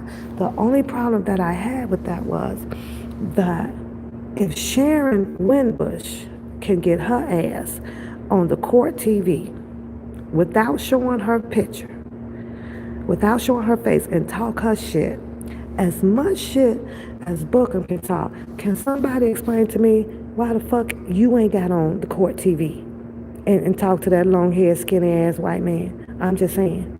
Why? I can't understand that. How the fuck could a woman with no face pull off all these goddamn interviews? But the only interviews and the only constructive, not even constructive, destructive ass bullshit that is talked about is only right here. You want to be important. You want to shine. YouTube ain't shining you no motherfucking well because you are out here in a goddamn eventful fucking circus. So where is it that he's trying to elevate his intellectual fucking conversations? I've been sitting and waiting. I tune in to Court TV. I tune in to HN News or even that Black News channel. This nigga ain't on no important motherfucking channel.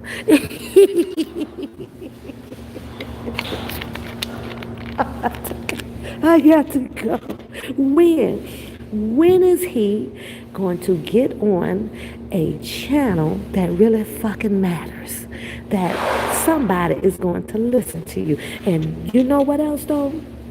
You got better luck of Mr. Kelly and a lot of more of those people up in that NBC building, right? You got a very high chance of Mr. Kelly seeing you there. You really do, because they do have those TVs, and most of those TVs up in the little rooms that the what you call a little sitting area, recreation area or whatever, where they play dominoes and shit at, right? Sometimes they usually set on the news channel, pretty much. They're limited to TV channels in the prison. They are. If you've been in to visit people, and I've been in, like I told you guys, I sat there 5 years while Mr. Ronald Isley go through his time in Terre Haute, Indiana, every fucking weekend. And the TVs are on. They get 2, 5, 7, 9, 32, and TNT and those goddamn channels. If you so wanting to be important, that's the part that confused me. When I start seeing this YouTube Inspector Gadget, the YouTube Minty, the Godson, whatever you want to say, with his truth, like I said, if that woman over there with behind the screen was able to get on fucking Court TV and you can't get on nothing to support your guy, there's a problem. There's a problem. All you ain't seen it, you could go see it, Unique and still up. There's a problem with that shit. There's a major goddamn problem. How you doing, Dom? How you doing? But I'm just saying, Dom, he has the advantage because he wants the advantage. He wants it in his court. Then go make it and go put it in your court. But the only way he's going to get there is he going to have to call Sharon Winbush and see how she got on Court TV. Go get on Court TV. Go get on there. Who said it goes? Oh, I'm finna get it, Smile. As soon as I get off of here, I'm finna get it. But my moderators, they gonna be looking it up too. They finna check it for me. They go check it because they loves me and I loves them back. Oh, Unique says she need therapy. We could stand to speak to a professional. You know what? You're absolutely true. You're absolutely right about that. You're absolutely right. Sometimes it does take one of those people. And like I said, I took the time to, I clicked on Dr. Rogers. I saw her headlines to her commentary that day. And I decided, you know what? I'm going to sit here with her today. And she was asking quite a few of psychological questions that she had found. And I found it very interesting, right? And I decided to take that test. So I was listening to the questions and I'm able to say, no, I don't, that's not me. And you have to be very truthful with them because once you find that you are having some challenges in a psychological area, if you're truthful to the questions, now you're able to go and try to address them and fix them, you know. Hi, Denise. How you doing? So I will thank them for you. Yes, yes, Aaron. But I don't know. I don't, this is weird. This is so weird. But in my opinion, and I'm just letting you guys know, I am good, sweetheart. Thank you. If you keep listening to the these, the those, the thems, you should be having a problem with the stories. I understand. Yeah, I know she finessed her way in, but Bookham need to learn how to finesse his way in so people can believe his shit other than the them, they, and those, and expressing nothing but anger out here. And then to attack the anger, to attack with anger is always about something of okay, boo, okay, beauty, a personal situation, a speculated personal situation. Like, who the fuck cares? That you could talk about 20 men of Texas Black Diamond of who she slept with and how she did it, and that ain't gonna free R. Kelly. None of that shit is. So who the fuck cares? But they say commentary is commentary. I went to listen to Texas Black Diamond commentary, and on her commentary, it appears to be where she was asking for him to stop with the nonsense, the bullshit. Cut it out. When can you stop? When you gonna grow up? When you gonna do this, right? I don't know if she's out of line with it or not because I don't know her and Bookham's history like that. And Bookham comes back and says, well, he gave her most of her materials when this all first rolled out, And I was like, that clout shit again. See, and it's people like that though, Dom. I can't fuck with you. It doesn't matter what you and I did to come together at the beginning, right? It shouldn't matter that we had this falling out. You walk away. I'm not finna come out here with, Don, I gave you the $50 and I gave you a black leather wallet. I hooked you up with this. I hooked you up with that. Man, that is some petty ass shit. I don't fuck with people like that. What I did for you, I did for you. What you did for me, we did for me. We may have had an argument and we broke up, and maybe down the road we could holler at each other later. But to be doing all of this type of shit here, this shit is crazy. Ain't no accolades for no shit because I gave you this and I fed you the information and I told you this and I told you, get the fuck out of here. That shit ain't. You say, is he reading the letters at 7:40? You know what, Unique? I got to say this, and this is my opinion. I tried to go over to listen to some of the letters, and I really have not done that. Like I said, because I tried. And what throws me, and I'm going to tell you what throws me when Choke reads the letter, what I don't like, and it doesn't matter whether if I like it or not, and I understand that, but I'm talking about for me to listen to them, and you are reading this letter, to the people, and I understand people will bring you information with humor in it, or with humor, let's just say humor, right? But when you're reading something like that, it's like, okay, you got to get through it, because if there are any in between abstracts that's going on, right? Like stopping to kind of tell a story about something else that's not relevant to what the point that you're trying to make or so. I take that as a person that is kind of, not intentionally throwing, somebody is, oh, you guys are deleting people up in here. I guess y'all will fix that. Maybe they're accidents. I don't know. And y'all got to watch Beauty, because Beauty be putting her phone in her pocket, and I see hers coming up as deleted. So give it a minute, Denise. Give it a minute, Stephanie. I think Harlem would be able to fix it. I don't know. I'm at work, so I don't have a link right now. I'm at work. I'm on my phone at work, honey. So we're gonna have to do our hookup on a panel together, and maybe tomorrow night or so, because I'm at work, and if I don't get my butt back on this floor, I have to go see what's going on. I told y'all that if she talk about I be hitting them buttons, Beauty be popping the buttons over here too. So, but we apologize, ladies. She'll get it fixed. They'll get it blocked. They'll get you guys unblocked. But so that's how I feel about that one. You guys, unique. That's just how I feel. Reading them ain't gonna hurt nobody. I just lose. I have short attention span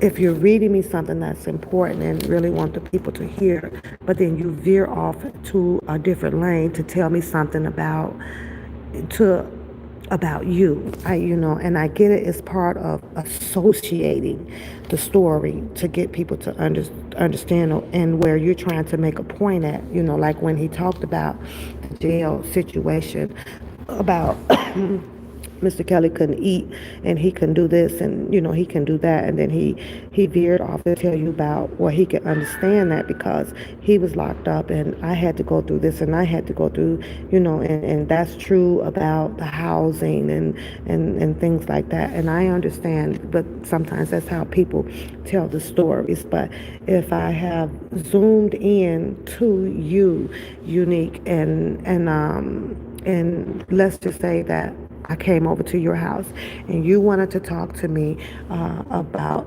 something very, very important, right? I want to hear exactly what it is that you want to talk to me about. If you veer off and start talking about, well, what my mom, she kind of did so and so, I'll lose interest. That's all I'm saying. I'll lose interest in it.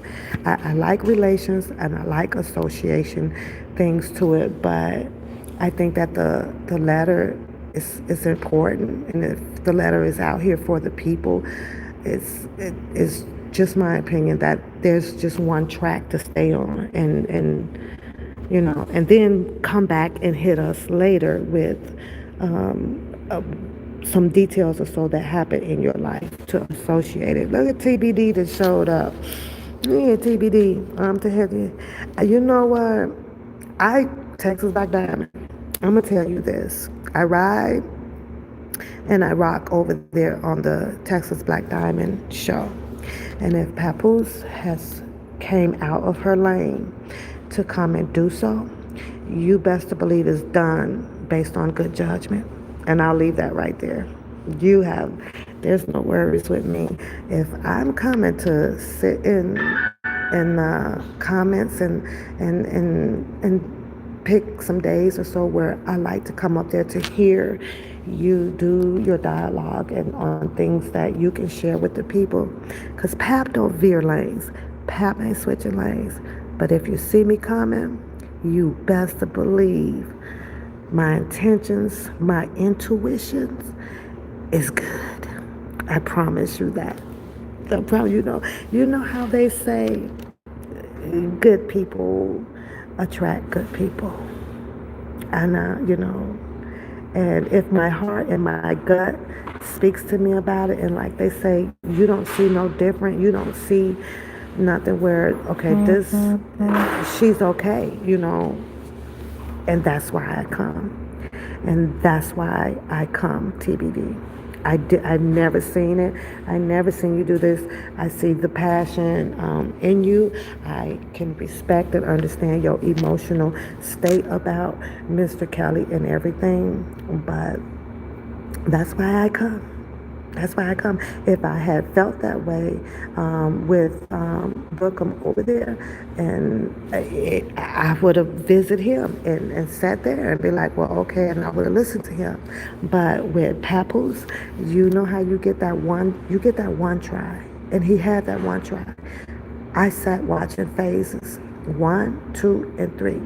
If you felt the need to come out here as a joker, if you felt the need to come out here on this very sensitive, important ass case that was about Mr. Robert Sylvester Kelly, to make it about you, nobody really gave a fuck on how you could tell a joke or act silly or to do this, to make friends, to do this.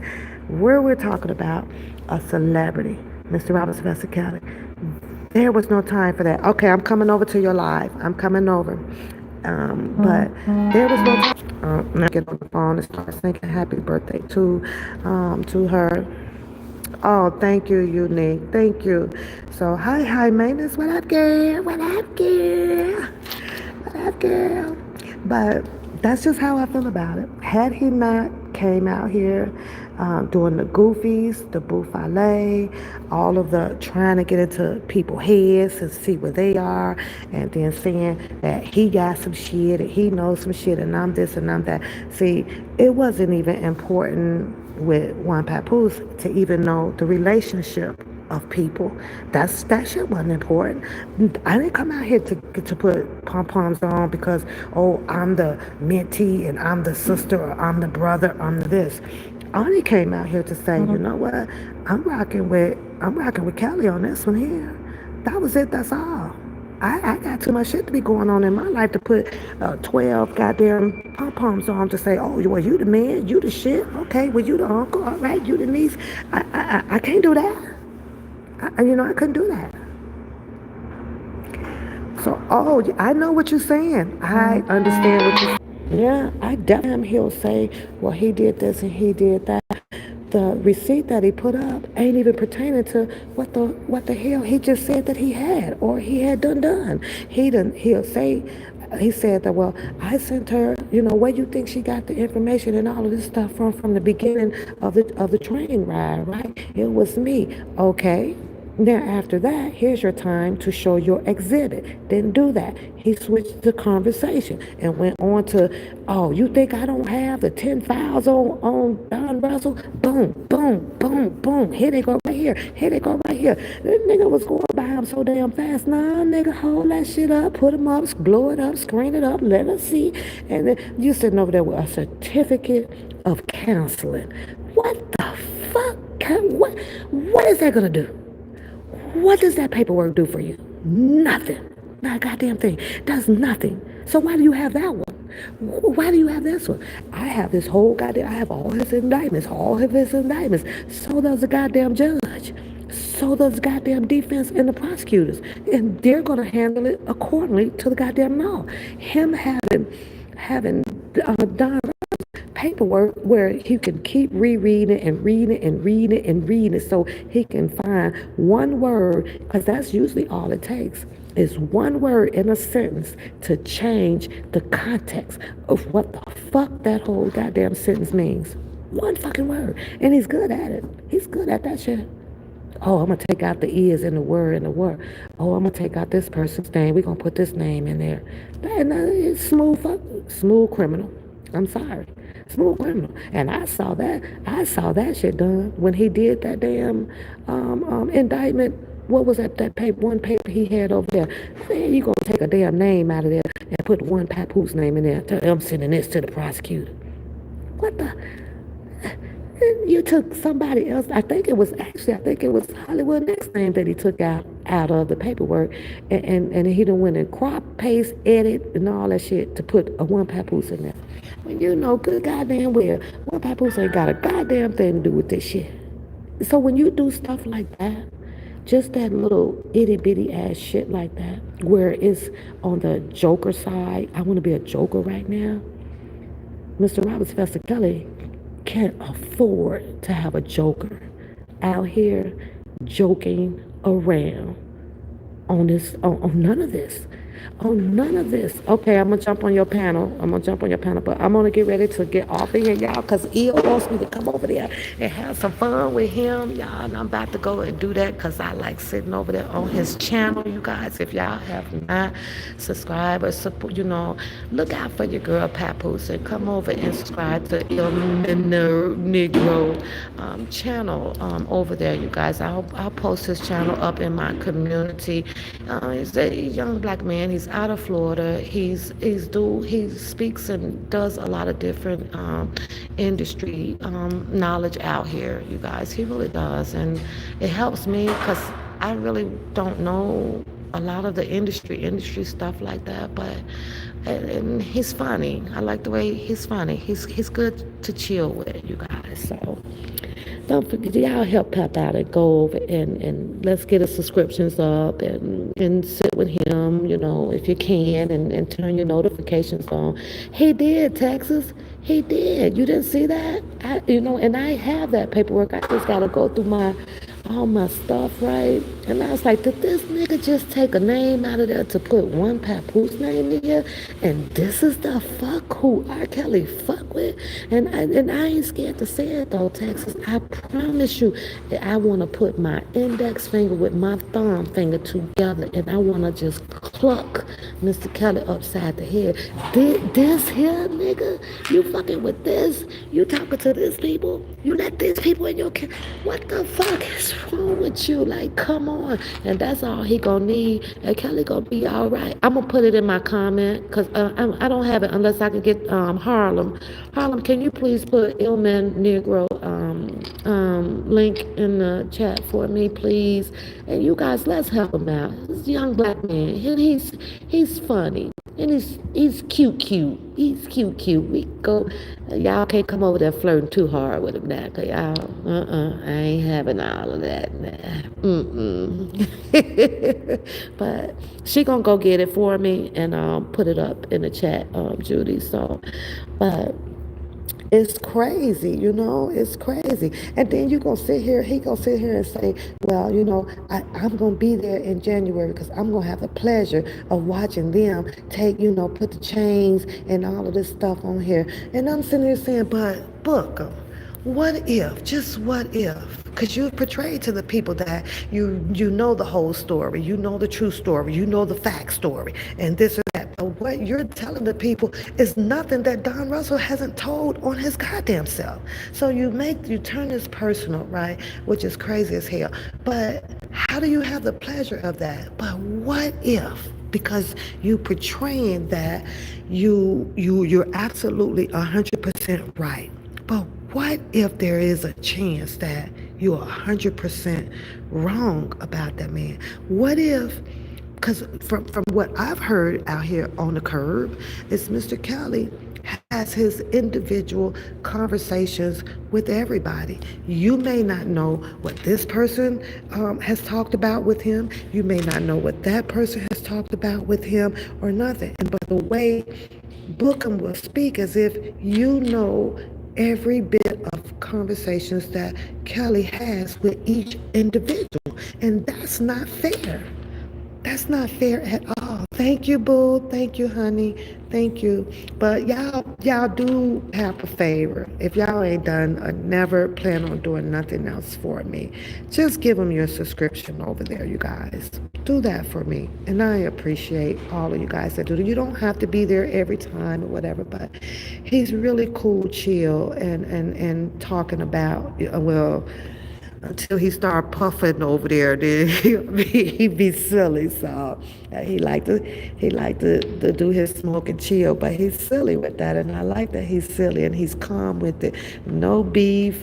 No, he don't know nobody. He just popped on, and I just clicked on his channel, and I was like, you know what, I'm gonna rock with him, and it's a getaway. It's a getaway from the circus, because you can't come to the circus every day. It'll have your ass out here acting like a monkey, for real, for real. It really will. Who is Bookham? Bookham is Dana J, and I'll tell you why. It's because when I started my channel in 2019, okay, they were doing a lot of don't say my name, don't say my name, don't say my name. And I happen to be one of the people where, okay, I won't say your name, but I can associate you with something that I think will fit your character, with another name that I think that will fit your character. And as I watched the good times throughout my life, I was like, you know what? He's a Bookham. Because you know how Bookham always walk in on Rolona and them, and I always got some goddamn joke about some shit, and he come with his tool belt and shit, but never fix some shit, but just, keep up shit in the house. So that's where that came from, Denise. So, I don't know. Lady Diva says she like it here, girl. He said, Mr. Kelly's a janitor. He said, subscribe to Boo Bay channel. That's right. Go subscribe to Boo Bay channel. Let's help him out, y'all. Ain't nothing but us women's out here. And it won't hurt to give him your subscription over there. Let's help him get it. Let's help him get up there too. Let's get up there too. And if you want to get out the circus, go over there and vibe with ill, you guys.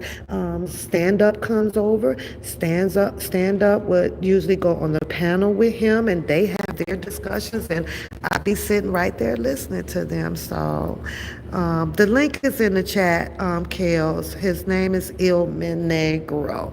So just click on his link, give you guys, get your subscription. Let's help him get his subscription up. Let's see what more news that this young black gentleman can bring us, you guys. So let's do that.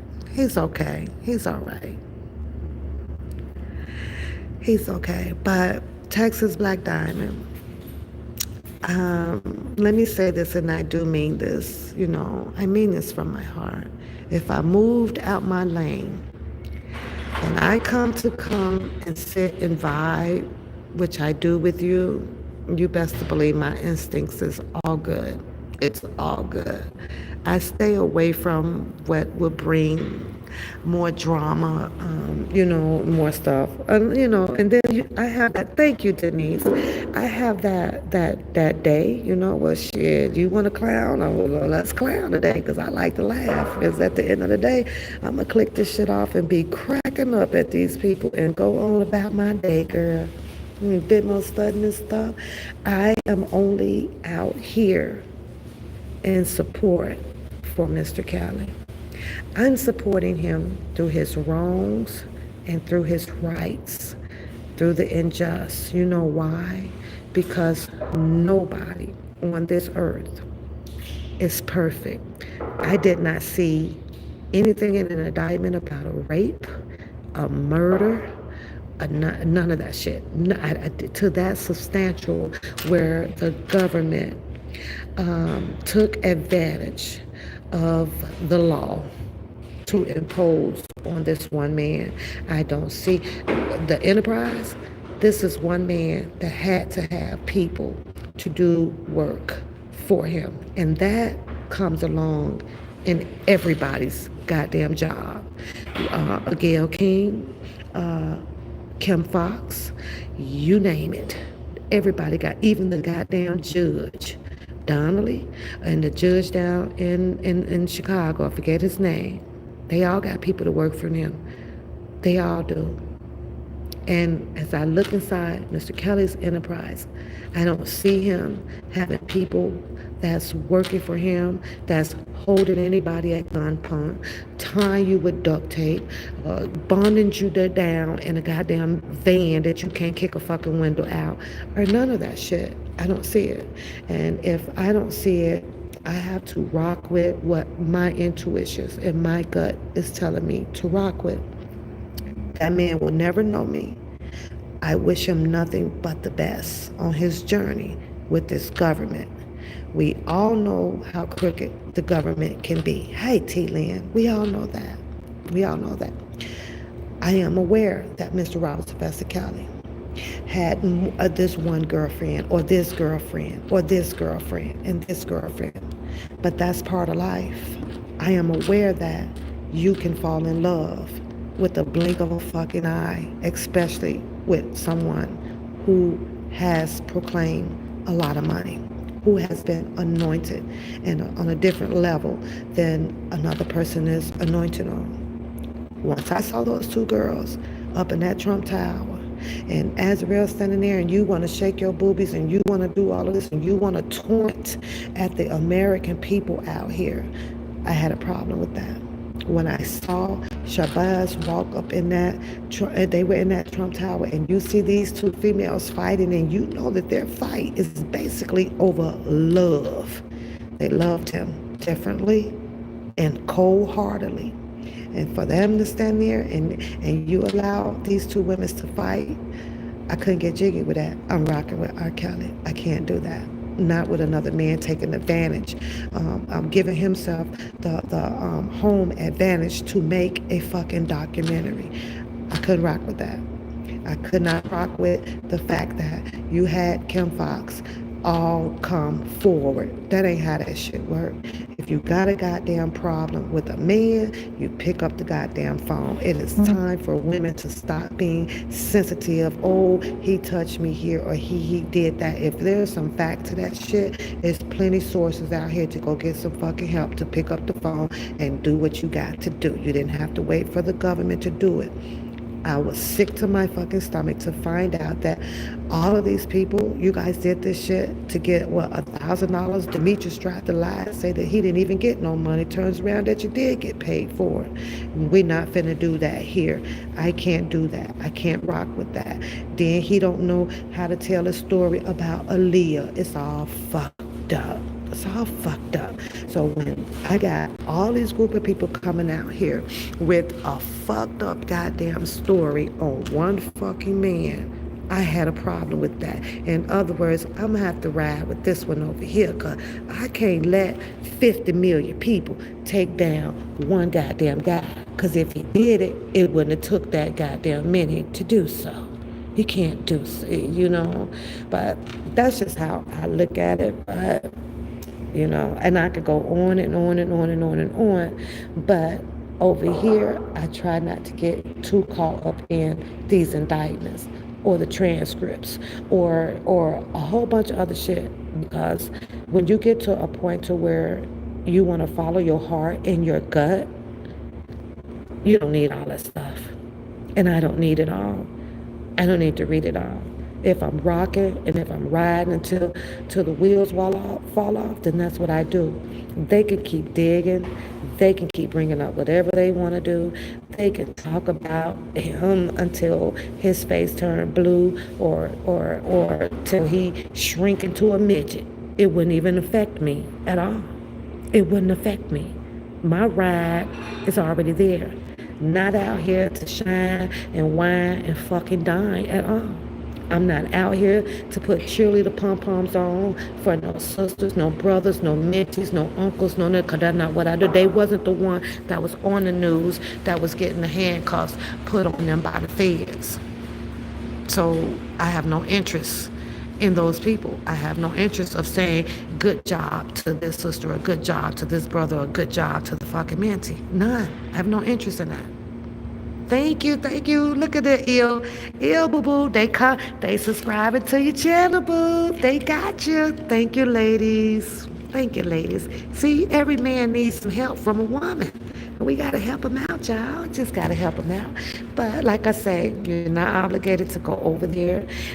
He is, you know, he's getting good. He's getting really good, and it'll give you guys another place to come when you need to relieve yourself from the circus for a little while, you know. So I don't know. You say, how do I feel about the Chris Cuomo being fired? Blood thicker than you know what? When they come for one brother, you had to know that they was gonna come for the other one, because you know they're blood. You gonna feel like, well, you know, one could be hiding something from the other. How do I feel about? I don't know her name, the white lady who came out and said that she did this and did that, but oh God, Texas, and I try not to be racist about a lot of things. I really do try not to, but I am going to be honest with you. When it comes to a lot of the news, and I'm looking at it to find that it's a lot of the other cultures, the white culture or whatever, right? I really do tell myself, you know what? I'm gonna let them deal with that over there, because we got our own problems over here. We are a long way from fixing our problems over here. I have to let their culture deal with the problems that they have over there. So that way I'm not so entwined or my head is so messed up or whatever. Our culture is behind Texas Black Diamond. I ask myself, how much do the other culture really give a fuck or giving a fuck about our freedom, about our rights, about our equality, right? I ask myself that quite a bit when I see the other culture caught up in some situation. We can use Epstein, we can use Weinstein. To be perfectly honest with you, and I know it has something to do with the law. We're talking about the law aspect of it because there's so many scenario ways that you can look at this shit, right? But we would be where we need to be culturistic wise. We would be at the level where they are. We wouldn't have to have this where you have to choose and decide, okay, we want to fight for this one and we want to fight for that one. So to be perfectly honest with you, I can watch it and I read what's going on with them, but I'm never at that level to where I say, you know what, I'm not going to make this about them because it's been about them for hundreds and hundreds of years. When they decide to step up to the plate to really check and balance the equality out between all freaking colors, that's when I think that I will become a little bit more voiceful. But right now, we behind. We behind. So I wish them well on their journey, but that's their government. Their government is the government that has really put the damage on our freaking culture over here. So how do you pick your fight? How do you pick your fight?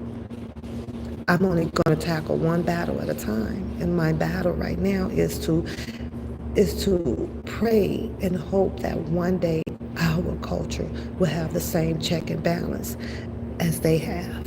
And until then, they fight their own bullshit, sister.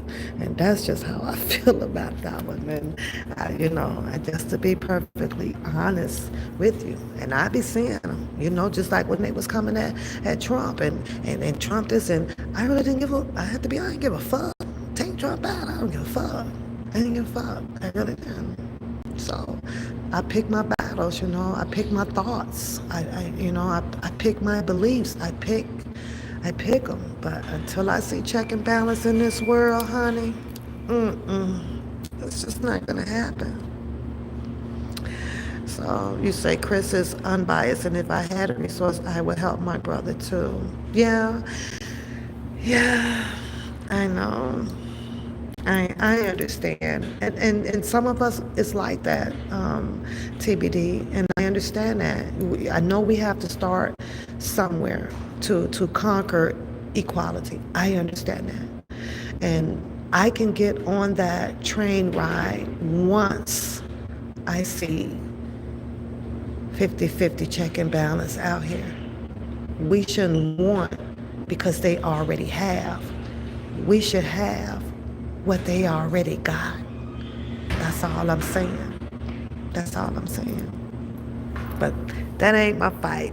I watch the stories and keep it moving. Like, nah, help your damn self.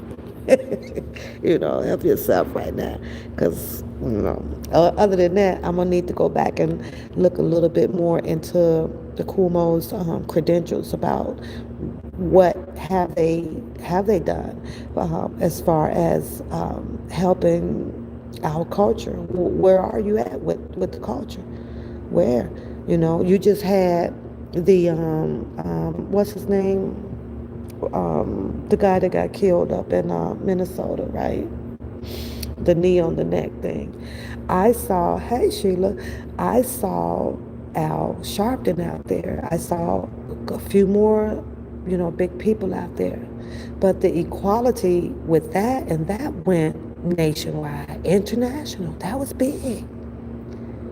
But when I click on these TVs, TBD, and I can't see over 1,000 to 2,000 or 5,000 of that other culture out there, standing up there on that podium with this Al Sharpton saying, this is what we not gonna do, this is what we can do. Baby, we George Floyd, we still got a fight on our hands. I know it takes us to make it happen. So if we marching when the cops kill, we need to march in the gang infected neighborhoods where there's people. And I'm trying, Texas. I promise you, I literally be trying, but there's just that part of me where I stop in my tracks. I stop and I be like, hold up.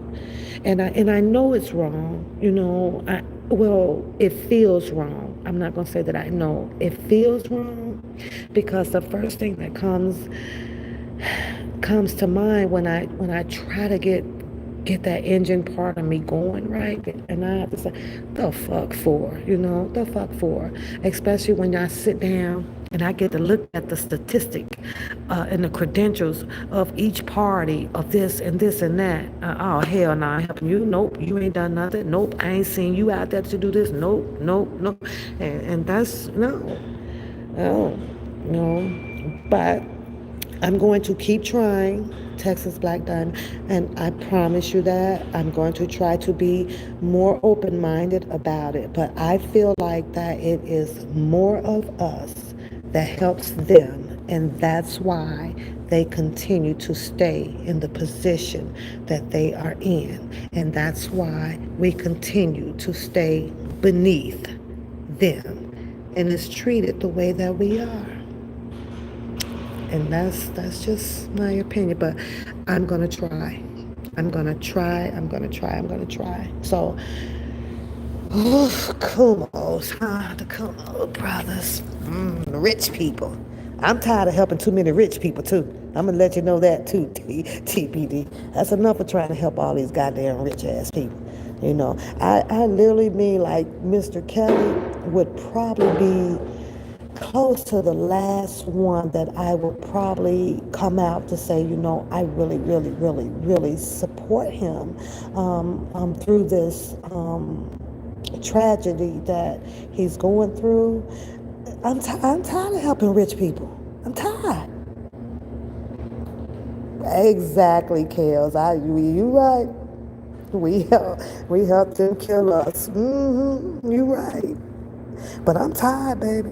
I'm so tired of coming out here and checking a box every freaking year. If they rich already. They rich. They rich.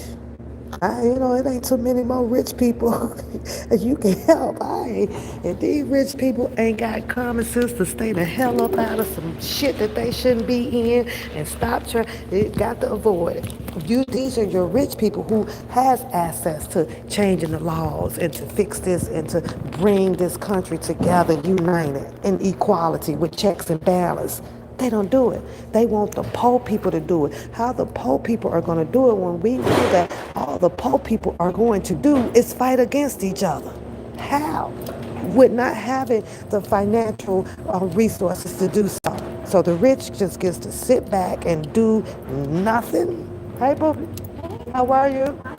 Good. That shit don't make that. That's all backwards to me.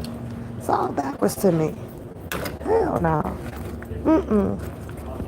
But I love you dearly, girl. I love your show. I'm gonna rock because I love your commentary. I get pissed off, because I have to hear, and she talk like this and she talk like that, and that's one thing, like, this is slow, closed-minded as people, and the only time that somebody can come out, call you crazy, talk about you, do this to you, say these things about you, you have to be the only fucking living breed in your goddamn generation. You have to be the only one, last one standing, because what you call me and how people talk about how, or say this about someone else's tongue and want to diagnose a person this way or this way, you best to believe you better be the only one, because goddamn it, it's somebody in your family the same goddamn way. It's somebody in your family.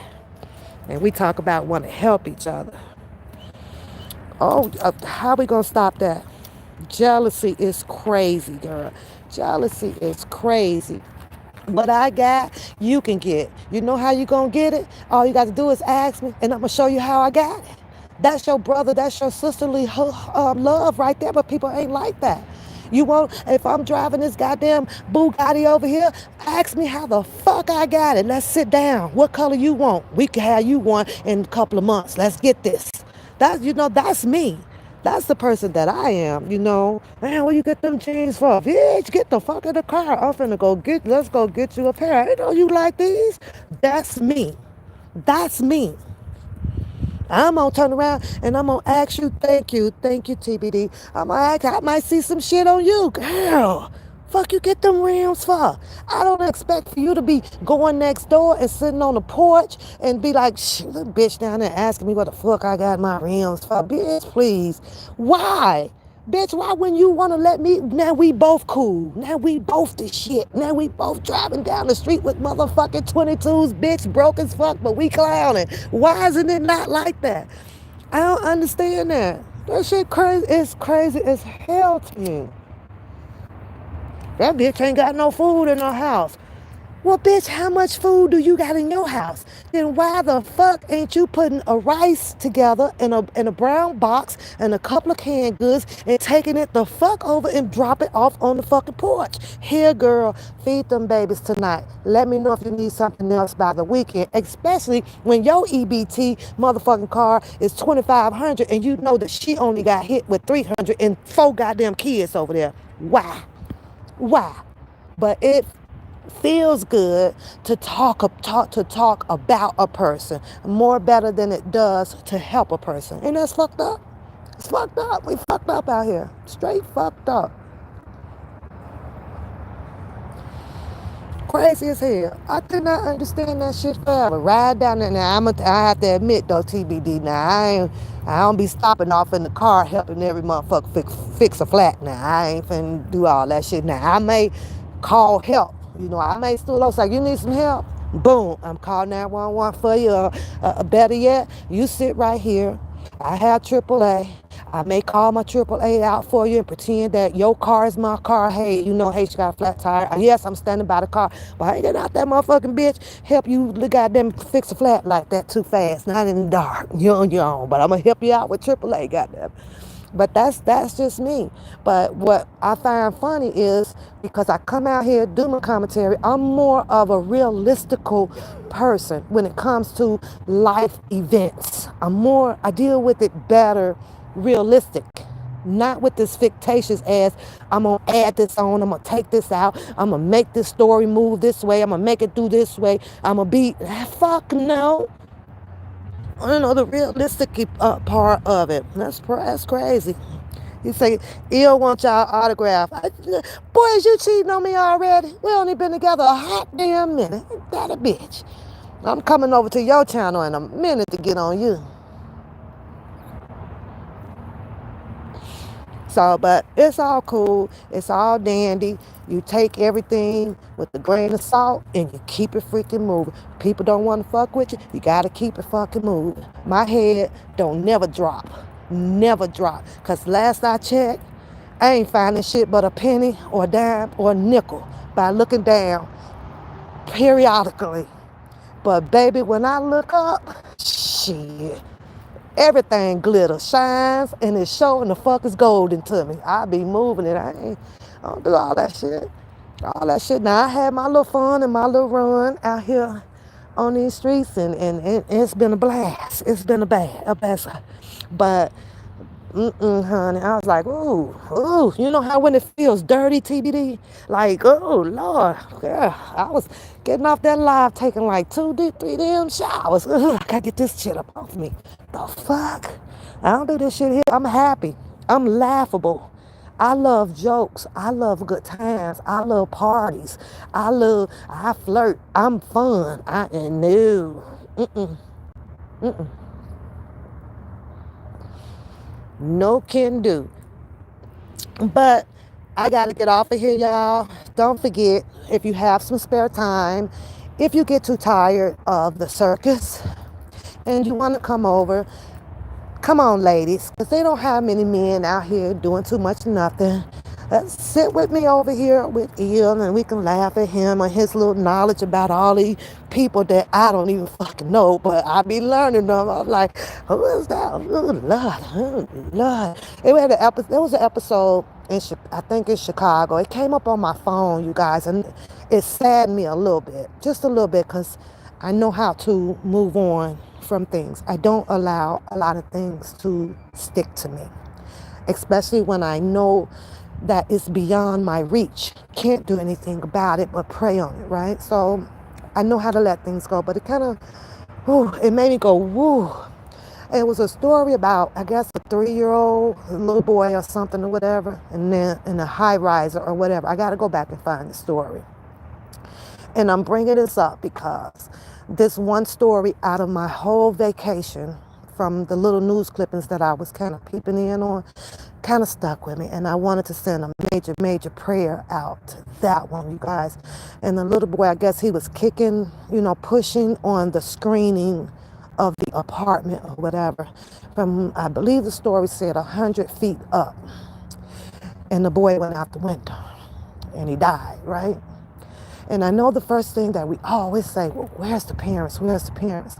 And we always feel like that when you're in your homes and you tell your baby over and over, no, no, get away from there. Don't do that. Or we're plugging up the electrical outlets. And I'm saying this because I have my disabled grandson. And when I tell you guys that my home is totally 100% child-proof up in there, he can't do no damage, nothing. The worst that he can do is pull Teddy's tail and make Teddy bark back at him, pretty much. But we'll come out here and well, God, what was the parents? Were they on drugs? Were they on this? Or were they on that? We can, especially in home, save a lot of lives with these babies, you guys. So if you have the little ones, and if you are in those high risers and you have your electrical outlets out and the gas stove is where they can reach to turn the knob on, as you done told them 100 times, no, no, no, no, no, no, no. Go ahead and make sure you guys child-proof a lot of stuff in your home. You have to do it. You have to do it. But the little boy fell 100 feet down. And that just bothered me because I'm thinking if you're in this high rise and you probably had already told this 3-year-old, stay away from the window, don't push on that, don't do that. That's not enough. It's like, why do you gotta secure the window a whole lot better, because at the end of the day, I'm pretty sure that now the pointing the finger is the blame game is gonna come. I called maintenance up to do this, or I did this and I did this. We got to knock off the lazy part of raising our children and teaching them. They may be the smartest things out here right now, but children always, until they are getting ready to leave the nest, are learning. It's suspicious. They want to taste it. They want to test it. They want to try you. And I hope that that mother is okay, and my prayers is out to that family there. But I gotta go, you guys. I don't like sad news. Y'all have a beautiful day. You will catch me on my live sometime this week, because I am going to now read some of that paperwork of Don Russell, and I am going to break it down sentence for sentence. Hope that you guys can be there. And after I read it, you guys get to comment. Do you think that this shit was really done intentionally? Ask yourself why these people have not came. Keith is there. A whole bunch of other people are there. And they know that this bouffale is going on out here around these streets. You have no police reports or anything on nothing being stolen about a goddamn intellectual fucking property. The intellectual property right now is not going to free Mr. Kelly. The only thing that's going to overturn and help Mr. Kelly right now, no matter how much these people take and twist these stories and keep coming back from the past on him, none of that's going to help him. It's Miss Jennifer Bonjean. The ball has to be in her court. Notice how nobody is attacking her, because everybody is aware pretty much of where she come from. How she got there? Oh my God, she just got Bill Cosby overturned. Nobody's touching on her. And I double dare you that you do. I double fucking dare you. I promise you, if this lady came out here and put her goddamn knowledge on overturning Bill Cosby goddamn case out here, this woman ain't fucking playing. Y'all better believe that shit there. She ain't playing at all. She ain't finna waste her time. Not somebody who just represent Bill Cosby after he done sat in there for 3 years to come and fuck around with these bubblegum ass machine ass niggas. Are y'all fucking... That one there, out of all his goddamn attorneys, is the one y'all better rock and put your faith into right now. That's where your prayers need to go. Not about the bookums and the ookums and the nexus and the flexes and the jokers. None of that shit. Cause none of that shit that they saying, and none of it is going to free Mr. Cali. Not even reading no letters. It's not. He's not coming out of the tomorrow. He's not coming out of there. He's not going to even fucking get in trouble about no goddamn letters coming out there. The shit was unsealed. And if he does, then that's Mr. Kelly's situation with the attorney that allowed it to get into somebody else's fucking hands or put it in somebody's hands or whatever business. That's some shit that they got to deal with. Some shit that they need to deal with. It's Mr. Kelly shit that y'all sit there like he can't deal with shit behind bars. You can deal whatever the fuck you want to with behind bars as long as you have the right person that you can work with an attorney or whatever. He can put in whatever. He can do it all. He can do it all. But people sitting out here, he's not handicapped up in there. I promise you that. I done been up in there. I sat there, like I told you. I sat there. I listened to Ronald Isley fucking story. How he got in there, his little son, his little young girlfriend, all that shit. He had a young one. He had a young one too. Oh well. Oh well. One thing for sure and two things for certain. You can't fight fucking Cupid out here. Yes, you should have common sense about it. But when love strikes you and you're determined that this is the person that I want to be with and spend the rest of my life with, that fucking age shit, I'm telling y'all, if the babies ain't under 15, 16, ain't a motherfucking thing a nigga can do about it or should want to do nothing about it if you understand love and how fucking Cupid flows. It's all of it. It's who you love, how you love. I didn't see no wrongdoing. I didn't read about no wrongdoing. Nothing. So you know what? It's free kills all day for me. It is what it is. You know, and I know people like, oh, you the important pedophile. Little do you know it, you supporting one too, because they out here. And if you're going to lock up one, goddamn it, you got to go lock them all up. You're supporting them too. You probably walked past one that went right into the grocery store, right beside you. You probably getting in your fucking car, and the guy that's getting in the car next to you probably won. Same thing. They out here. You're surrounded by them. You're surrounded by them. God made men, and it is their fucking nature to pray. And you have to always keep that in mind. It is their job. It is their fucking nature. Tits and ass and a smile, excuse my French, will make a dick rise. You ain't got to comb your hair. You ain't got to have tits, ass, and a smile will make a dick rise. Just like that in a matter of a fucking second. You just have to know that if this is the right fucking nigga to be approaching you or not. And be a fucking woman about it and get the fuck on. You don't have to be rude or whatever. I'm not interested. Step picking up the pep, put some pep in the step, get the fuck moving. I was watching another episode, and there was the dating episode, some show episode, right? And the girl gave the boy a chance, right?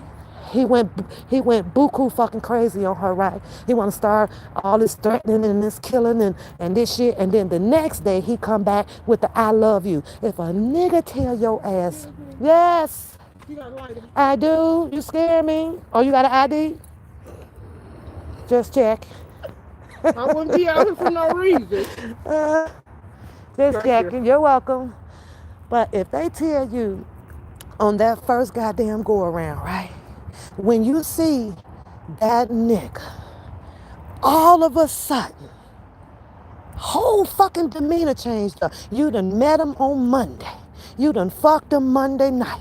Y'all done got up, went to the movies, bought some groceries, came back home, cooked a motherfucking steak. Now y'all done fell asleep. Lovely, dovely, pillow motherfucking talk. Hey, yes, I think I love you, boo. And then on Tuesday, this nigga done woke up talking some exorcist ass bullshit and fuck them and my mama this and this and that and oh my kids over there, these motherfuckers getting on my nerves and oh well bitch, why you got the TV up so loud? Get the fuck on. Cause if he done swapped out on you on on the first day, that nigga gonna swap up on your and do exorcisms on your ass periodically. And then it gets worse. Why stay in it? Why stay in it? Oh, I forgot. We don't want to be lonely. I can't do this by myself. I can't pay the rent by myself. I can't pay the car note by myself. Well, I'm a living fucking testimony. I'm a living fucking witness for you guys. I'm a witness for you guys. Witness. I'm fucking 20 years strong all by myself getting this shit right here. With three motherfucking babies. And I made that shit work. Was it hard? Yes, it was. Did it break me? No, it didn't. Know what it did? It made me. It made me. So now I know I can do this. Can't a nigga in this world, none. You can't tell me that you love me today and tomorrow you bitching and got this motherfucking red shit in your eyes like you want to kill me. The fuck out of here. The fuck on. I ain't got nowhere to go. Yes, the fuck you do. It's called the nearest motherfucking park. Some motherfucker will get you and camp out for a minute. You duck and dodge the same way your motherfucking ass can duck and dodge a fucking bullet. You can duck and dodge a fucking nigga. It's just that fucking easy. It's that easy. Back to Cali, and they say he did this and he did that and he did that, and I'm reading and I'm listening on all these channels about the opportunities that these women have to go. You must be out your fucking mind. Black women, you motherfuckers weren't born yesterday. The fuck? Hell no. And let alone, this what really killed me, y'all. What was it, 6 or 7?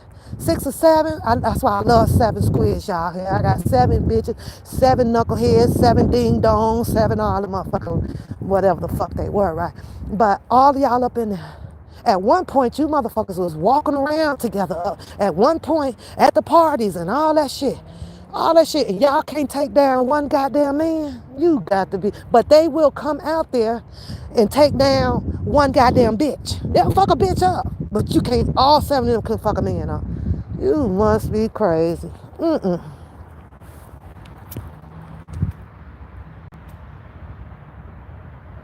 Crazy as hell.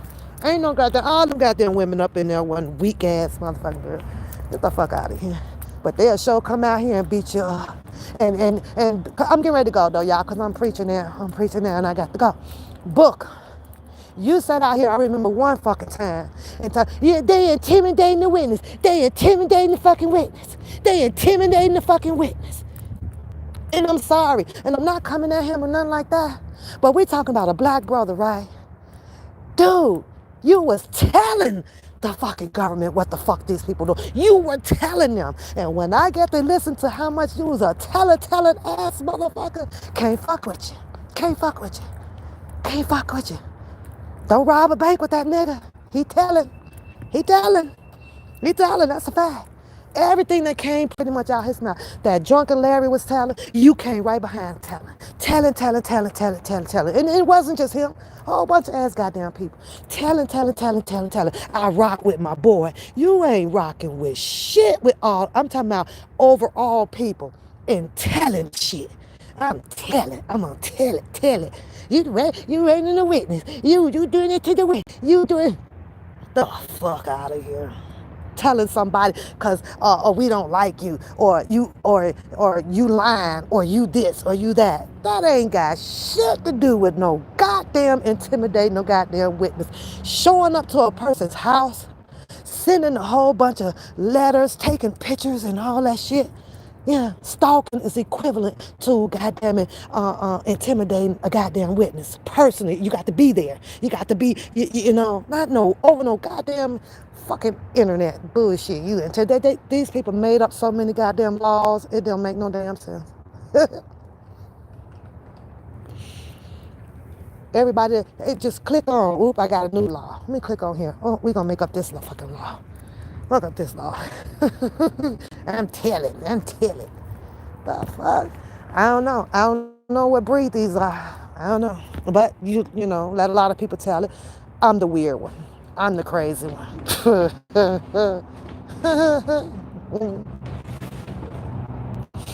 Not today. Not today. Now that I've said that, is going to come on. I need to get out the circus for a minute before I get home, you guys. Y'all have a beautiful, beautiful day. I wish nothing but wellness, because that's the person that I am, on whatever journey that these goddamn people is putting together against Mr. Robert Sylvester Kelly out here in these goddamn streets, because what you do to him is gonna come back on these people tenfold. Simple as that. I don't give a fuck how it happened. It could be a bus gonna hit you. It gonna be you might step down the stairs the wrong way. But when they say that he is mysterious upstairs, you don't know how it's coming. All you gotta do is just sit and wait for it. And everybody seems to have enough time on their goddamn hands to wait for that ass whooping that's gonna come towards their goddamn way. Whether if they done took a boatload of fucking money, or done said this, or done said that, and done said that. And it's all because this man, Mr. Robert Sylvester, he ain't really spoken. He ain't really spoken. I just wished, I had a wish, you guys. I wish I had a genie. I had a wish. And I did press him, oh, Mr. Kelly. And then I'm going to click this off button when I get done and saying this. Oh, Mr. Kelly, you need money. You need money. I only wish that he'd have made that move as a businessman. I really do. Because if he needed money, and he's got hundreds of people out here who wants to have a fucking dialogue about this man's fucking life, I only wish he had dropped it in the book. He'd have made millions off of everybody the fuck in all these goddamn streets out here. Everybody. He'd have made money. I'd have put my shit in the book. That's what he fucking should have did. Not in the fucking letter. Put that shit in the book. They gonna buy it. He gotta make money. He gotta make money. He gotta make money. Don't know where the defense at. Don't know where the dollar for the king at. Don't know where, oh, I forgot. Bookham said Sylvia got it. Sylvia said she don't have it. She showed the receipt for that. Cousin Levi said he don't have it. Doug Anton done disappeared. Greenberg ain't speaking on it no more. And now the letters come out and say, well, he couldn't eat, and he couldn't do this, and he couldn't do that. Well, goddamn, Bookham, you need to explain why Mr. Kelly wasn't eating. And what the fuck you need to explain?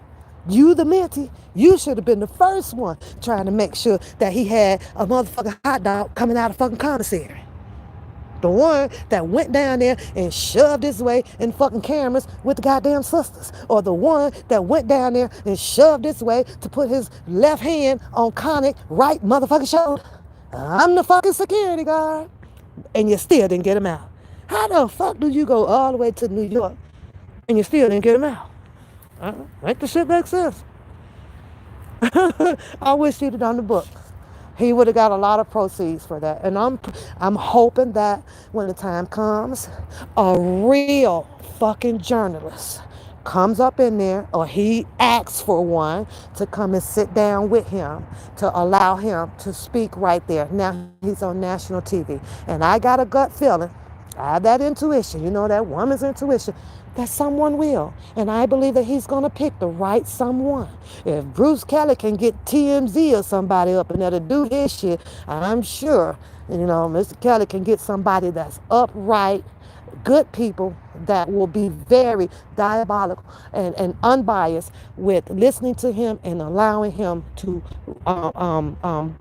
copyright and book print a goddamn book out here, since everybody want to know the goddamn story. I don't want to know the goddamn story.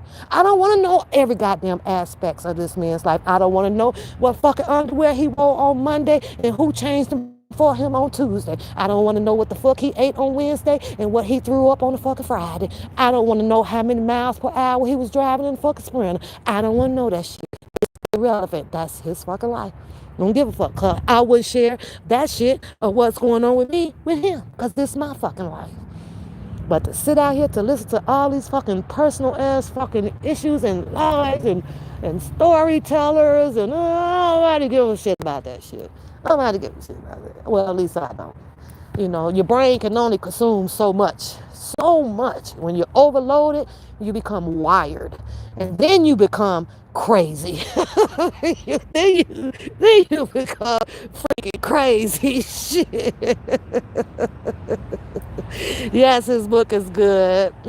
So you say watch for Il Negro. I'm finna go over there before he get mad. I'm finna get over there. I'm finna get off right now. I'm clocking out in like 5 minutes. Have a beautiful night, you guys, and I'm out. Pooh. Pooh Pooh. What up, Pooh?